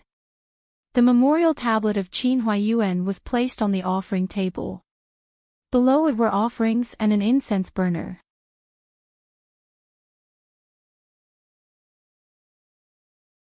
Chapter 809. That's already very good. Thank you for being so thoughtful. Qin Yining looked gratefully at Master Zhong. Her pair of clear almond eyes made one feel her sincerity. Although Qin Yining was the master, Master Zhong regarded her as a junior who deserved to be doted on. Master Zhong had already cried behind her back when such a big thing happened to the family Qin. He beat his chest and stomped his feet, hating himself for not being able to help. At this moment, he felt even more heartache for his master. He hurriedly bowed respectfully and said, "Don't say that. It's good that I can help. This old man doesn't have much ability. If Princess Consort needs anything, please feel free to ask." As the family Qin members walked into the Fu, they couldn't help but feel moved when they heard Master Zhong's words. As the saying goes, a friend in need is a friend indeed. Third Old Master and Second Old Master thanked Master Zhong again. The group entered the Fu through the side door. At this time, Qin Yining didn't have the extra energy to care about the matters in the inner residence. Fortunately, Second Old Master was steady. When she saw that Qin Yining was extremely thin and weak, her face was deathly pale, and she couldn't even speak. She pitied her for losing her father at such a young age. Thus, she shouldered all the matters in the inner residence. She settled down the family members, served the old madam, and managed the internal affairs and the servants. She didn't bother Qin Yining at all. Qin Yining, Second Old Master, Third Old Master, and the servants arranged the mourning hall together. Master Zhong ordered someone to deliver a letter to the Qingtian Alliance's hall leader, Qiao Shangfei, who stayed in the capital. Qiao Shangfei was a two-time grand scholar in the Dian imperial court. Although he was weak in literature, he was extremely intelligent and had a high reputation in the alliance. When he heard that the family Qin was in trouble, he immediately rushed over with more than 10 people. Qin Yining propped up her tired body to meet them. Alliance head, please tell me if you have any instructions. Qiao Shangfei said sincerely, then added, you don't look well. Since the incident has already happened, you must restrain your grief. What's important is your health. Thank you, Hall Leader Qiao. I'll pay more attention. Qin Yining said, we didn't make any preparations when we moved here. We still need to ask Hall Master Qiao and his brothers for help. After all, there are so many people in the residence. We still need to consider our safety. Don't worry, Alliance Master. Just leave it to us. The Alliance members had long decided to follow Qin Yining. Back then, the Green Sky Alliance had contributed to the coup, and even Your Majesty had acknowledged their existence. It was only because of Qin Yining's decision that they were able to get rid of the label of being a rebel. Furthermore, they were all loyal men, so they wouldn't reject this offer. Qin Yining thanked him gratefully and asked his men to arrange accommodations for the members of the Green Sky Alliance. Second Old Master went to the inner residence to find Qin Huayuan's usual clothes and spread them at the bottom of the coffin. The memorial tablet was also erected as quickly as possible. Incense and candles were lit, and fruits were placed on the table. Qin Yining wore mourning clothes and knelt in front of the coffin to light the first incense stick. Father, have you really passed away? She closed her eyes, and tears streamed down her face. Behind her, the maidservants were also sobbing and sobbing. They burned joss paper into a basin, and the air was filled with the smell of burning joss paper. The ashes of the paper swirled and danced in the air. The family Qin quickly settled down and set up a mourning hole. In the prince's residence, the Yao clan and Yao Qinggu set up the table and cooked a few of their favorite dishes. They ate a big meal to celebrate, and the prince's residence regained its tranquility. Jinghu Wei, who had been left behind by Qin Yining, explained the situation in detail, and sent a messenger pigeon to the south. At the same time, Qin Yining also sent someone to find the messenger, and gave him money to speed up the delivery. The messenger hurriedly rushed to Nan Yan's grandmother's home to report the death of the Sun clan. However, the speed of a messenger pigeon was still much faster than the speed of foot. After Pang Xiao received the letter, she didn't say anything for a long time after reading the contents of the note. Huzi stood to the side. He could tell from his expression that Wang Yi was in a very bad mood right now. Although Pang Xiao wasn't in the capital, he had arranged spies in the capital. Qin Yining's thrilling experience in the palace had made him break out in a cold sweat. Now that she was finally out of danger, he didn't even have time to breathe a sigh of relief before something happened to Qin Huayuan. Pang Xiao knew that Qin Yining had suffered in his boudoir, so she naturally knew how important Qin Huayuan was to Qin Yining. Suddenly losing her father was already a big blow to Qin Yining. Who would have thought that her family would be forced out of the prince's residence? Pang Xiao clenched her fists tightly. He knew the personalities of the Yao clan and Yao Qinggu. They were smart and selfish, but he didn't think that they would do such a shameless thing. They just said that it was bad luck. They didn't care whether his wife was sad or not. Forcing someone to leave in this kind of situation, was that something humans would do? No wonder Sister Yi hasn't been writing to me recently. Pang Xiao lowered her head and frowned. She read the words on the note again. Then, suppressing her anger, she threw the note into the brazier and burned it. His relatives had made things difficult for his wife time and time again when he didn't know. His wife didn't complain to him. Could he take her sensibility as a matter of course with a clear conscience? Pang Shao returned to the table and wrote a concise letter in one go. This letter was sent to the Yao clan as quickly as possible. After opening the letter, the Yao clan was stunned. They slammed the table and scolded, "Is this the son I raised? Was he bewitched by the Qin clan? Now he's thinking of outsiders. I raised him for so long. Did it all go to waste?" Yao Qinggu took the letter and read it carefully. The letter didn't blame them for it. It only said, "Marriage is for the sake of marriage, but you turned them into enemies. By doing this, aren't you afraid that Pang Zhishi will be sandwiched in the middle? There should be a limit to selfishness. After all, the family Qin has protected them so many times." Yao Qinggu felt uncomfortable and angry for a while. However, he was angry because the consequences of his little thoughts were exposed. His face was burning with embarrassment and embarrassment. The Yao clan was already lying on the table and crying. "I gave birth to an ingrate. What's the use of having a son like him? He only thinks about his wife. After marrying a wife, he forgot about his mother. Wasn't I driving the family Qin away because of him? If I wasn't afraid of tarnishing his mansion with bad luck, I wouldn't have become such a bad person. This little bastard just doesn't know how to save trouble. He doesn't know how to be grateful. He doesn't know how to reprimand his wife to vent my anger. Instead, he's blaming me. How many generations of bad luck did I have to have such a hard life?" The Yao clan was sobbing and cursing. Yao Qinggu was annoyed. Yao Qinggu's eyes fell on the letter. It said that the family Qin had protected them so many times. He couldn't help but fall into deep thought. It seems that Dai Fu and his father-in-law made some kind of agreement. When Dai Fu was away, his father-in-law helped us a lot. The Yao clan raised her head. Her face was wet from crying. "Father, what did you say?" Yao Qinggu said, "That's not important. I'm afraid that we've overreached ourselves this time and made Dai Fu unhappy. In fact, we didn't do anything wrong. But I'm afraid that people outside will gossip about us. When that time comes, won't we be in a difficult position? Then what should we do?"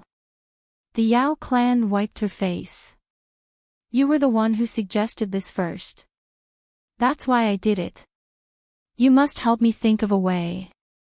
Yao Qinggu rolled his eyes at the Yao clan and said, "Sooner or later, I won't care about you. Tomorrow, we'll find out where the Qin clan moved to. Tomorrow, we'll go burn incense for them. Then, we'll go help them. Their family is gone, so there will be people coming to pay their respects. We'll casually mention the reason why they moved in front of the mourners. We'll just say that the Qin clan wanted to move. Then, there won't be any big problems. That's the only way." The Yao clan nodded. She thought of the words Pang Shao said in the letter. Although it couldn't be said to be a reprimand, it expressed his dissatisfaction with her. There was also a hint of decisiveness. This made the Yao clan panic and cry again. In fact, Yao Qinggu's plan to talk about this matter in front of the mourners was going to fail. Because of Li Qitian's silence, no one came to pay their respects after the Qin Huayuan's coffin was set up. Even those who were on good terms with the Qin Huayuan didn't reply when they sent the obituary there. These days, the Qin residence was completely deserted. Only their own family members were guarding the entrance. The Qin Yining's throat was much better these days. At this moment, he was discussing with his second and third uncles in the courtyard in a low voice. "It's necessary to stop the coffin for 49 days. It's just that it's been so many days, yet no one has come to pay their respects. Only a few peddlers who have received favors from our family dare to kowtow from a distance outside the door. Your Majesty, what do you mean by this? Could it be that Big Brother died in vain? Keep your voice down." Second Master scolded Third Master in a low voice, "Don't speak without a filter." You don't even know the trouble you've caused. Our family is already in such a mess. We can't afford any more twists and turns. Third Master also realized that he had said something wrong. He sighed helplessly and said, I'm also angry. Big Brother was a very good person all his life. But now, he has to end up like this. Glancing at Qin Yining, she didn't continue her words in the end. Qin Yining didn't pay attention to Third Master's words. She was analyzing Li Qitian's thoughts. Li Qitian didn't make a public statement. Everyone in the imperial court knew that Qin Huaiyuan was afraid of angering the heavens. People who understood the situation didn't dare to get close to the family Qin. This was practically a falling out with the family Qin. It seemed that Li Qitian was very confident in himself after the assessment in the north. No matter what, we still have to do what we need to do. We can't delay the morning hall for one day because of other reasons. Also, I have a proposal that I want to discuss with second uncle and third uncle. Sister E, please speak. Second Master and Third Master looked at Qin Yining seriously. Qin Yining thought for a moment. First, she told them about her encounter in the palace in a low voice. Then, she told them about her conjecture about Qin Huaiyuan. Second Master and Third Master were already tongue-tied. For a long time, they couldn't say a single word. They were originally disappointed with Li Qitian's behavior. But now, they felt their hearts turn cold. So you're saying that your Majesty has made up his mind to deal with the son-in-law? Third Master swallowed and said with a hoarse voice, our family has been dragged into the whirlpool of conflict again.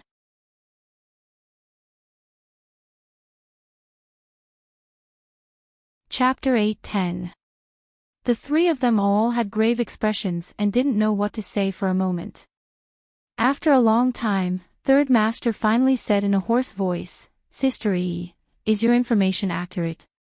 Is your guess reliable? Qin Yining said solemnly, the truth is already in front of us. I understand. Second Master sighed deeply, since something like this happened to our family, we must escort eldest brother's coffin back to his hometown. I will discuss this matter with the higher-ups. When the time comes, our family will think of a way to return to our hometown. I was going to discuss this matter with second uncle and third uncle. Qin Yining nodded and said, in the past, when we were involved in this kind of trouble, we wanted to escape. However, your Majesty's eyes were always on our family, so we didn't have a suitable reason to leave the capital. Now that we're taking advantage of this opportunity, our departure will be justified. His Majesty won't be able to stop us from leaving in front of everyone. That's right. When we go to the south, our family will live in seclusion and won't care about the matters of the imperial court. Second Master shook his head dispiritedly, the fame and fortune of the imperial court are all ephemeral. If the person is gone, then there's nothing left. In the past, I still had the heart to climb up the ranks, but now, I don't care about anything.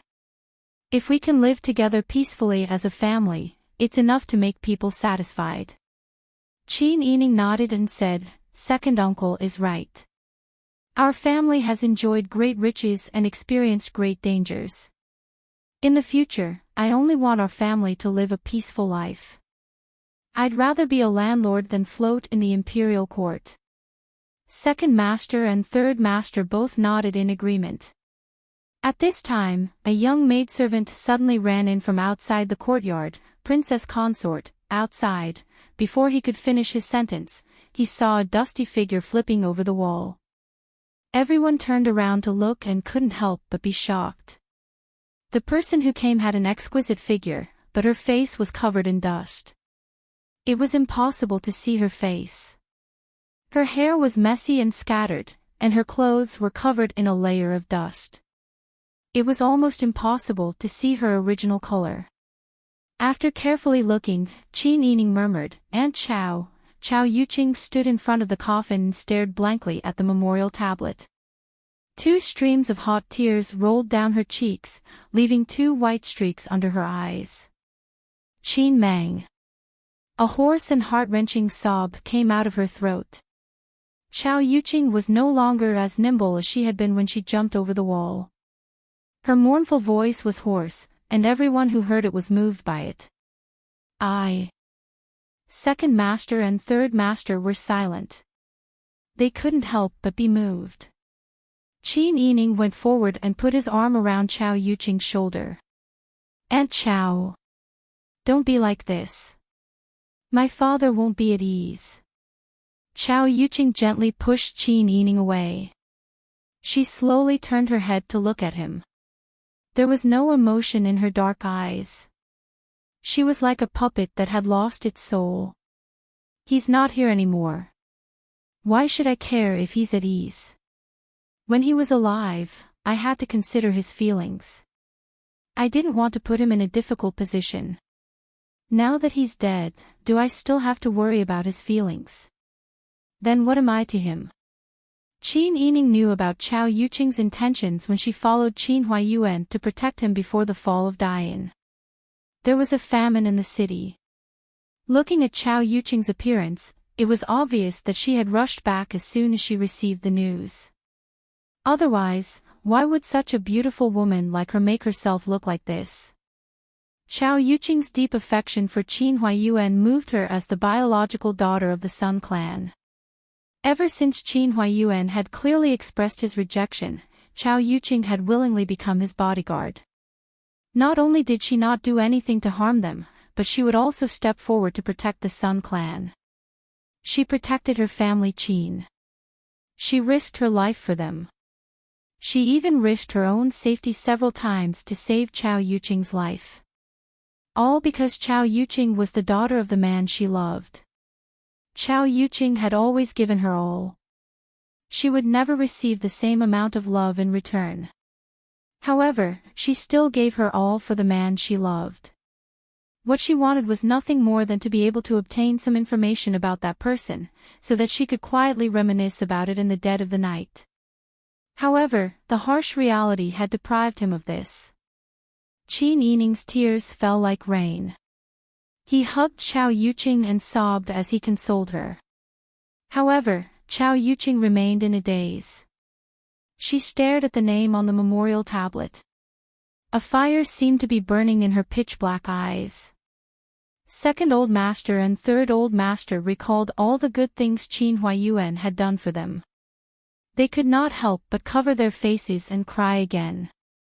The entire courtyard was enveloped in a sorrowful atmosphere. At this moment, Chao Shengfei suddenly walked in quickly. He nodded at Second Old Master and Third Old Master who were looking up at him. He walked straight to Qin Yining's side and said in a low voice, "Alliance head, there's a group of people outside. The person in the lead is around 40 years old. He seems to be an official. He's brought over 30 bodyguards with him. Everyone is carrying weapons and they're aggressively blocking the entrance. Our men have to guard all the entrances and exits of the residence. We don't have enough men at the entrance. What do you think we should do?" Qin Yining's expression instantly turned serious. "Did you see clearly that the person in the lead is an official?" "Most likely." Chao Shengfei became nervous when he saw Qin Yining's expression change. Qin Yining laughed coldly. So many days had passed. None of his former colleagues from Qin Huaiyuan had dared to come and offer their condolences. Now, however, an official had come. He even brought a group of bodyguards with him. This was interesting. It was hard to tell if this person had come on his own accord or had been instructed by someone else. "Let's go and take a look." "Alliance head, I think it's better if you tell me." "I'll go. After all, it's not safe outside. I don't know what these people are thinking. What if they hurt you?" Qin Yining shook his head. "If it's a disaster, we can't avoid it. We'll know when we see it." Second Old Master and Third Old Master became worried. After they came forward to ask about the situation, they went to the entrance with Qin Yining. Unexpectedly, before the group of them could go around the screen wall, they heard a deafening curse coming from outside the courtyard. Qin Meng, you're an ignorant old man who betrays his country for glory. You gave your majesty's army provisions directly to the Tatars. Why didn't you die earlier? Family Qin people are really shameless. Such traitors have the nerve to set up a mourning hall. If you ask me, we should rush in and smash that traitor's mourning hall to vent our anger.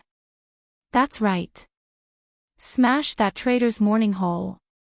The shouting outside became more and more intense. Qin Yining, second old master, third old master, and the others all had ashen expressions. Qin Yining's long eyebrows shot up. He gritted his teeth and said, "Open the door."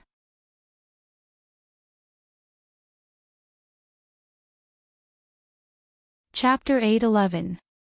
Qin Yining had been suppressing his anger and resentment for many days. After hearing this group of people slandering and insulting him, he could no longer hold back. Danger. Under the Emperor's foot, there are people coming to our door. Do you think I'm afraid of them?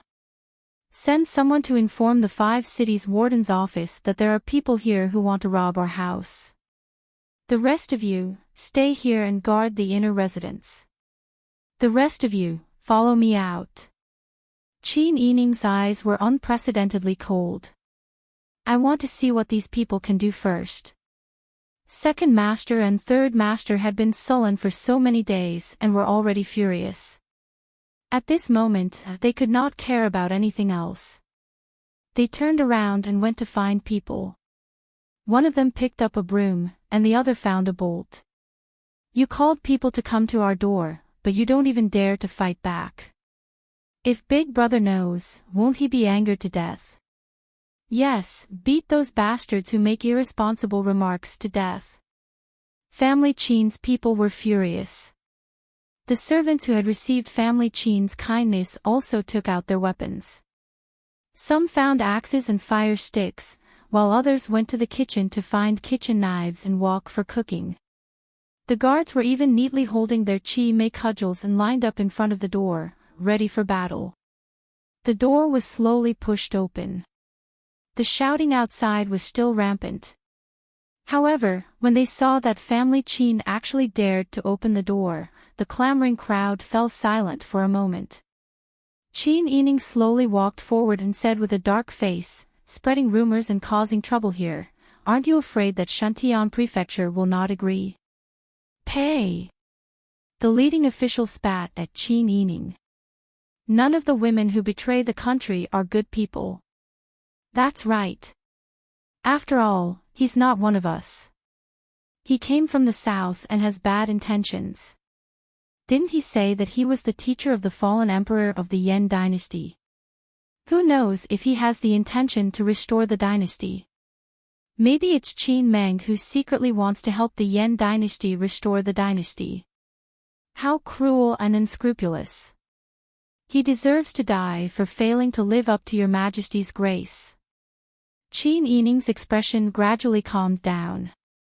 However, those who were familiar with her could see that she was on the verge of exploding with anger. Since she returned to the Qin's mansion, she had been sharpened by reality. It had been a long time since she looked at people with such a beastly and aggressive look. But now, she looked at the group of people who were shouting and cursing in front of her. It was as if she was looking at a group of bastards waiting to be torn to pieces. May I ask, sir, what is your name? Qin Yining. He has taken bribes, perverted the law, formed cliques for personal gain, and accepted bribes. He's just a lowly imperial censor, but his family is so wealthy that we don't even know where the money came from. This kind of person actually dares to twist the truth and bully our family of old and weak women and children when my father's body is still cold. Qin Yining's tears fell like raindrops on a pear blossom. She was sobbing so hard that she couldn't speak. The commoners had been watching the commotion for a long time. When they heard this group of people scolding Lord Qin, they felt that what Lord Qin did was wrong, so they also scolded him. Now that the family's doors were wide open, the whole family was dressed in white and white. Their faces were all haggard, and the delicate beauty was crying like raindrops on a pear blossom. Every word she said was exceptionally righteous. Everyone who was certain that Qin Huayuan's character was wrong couldn't help but be shaken.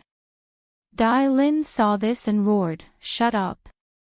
Don't listen to this woman's nonsense. She's slandering us."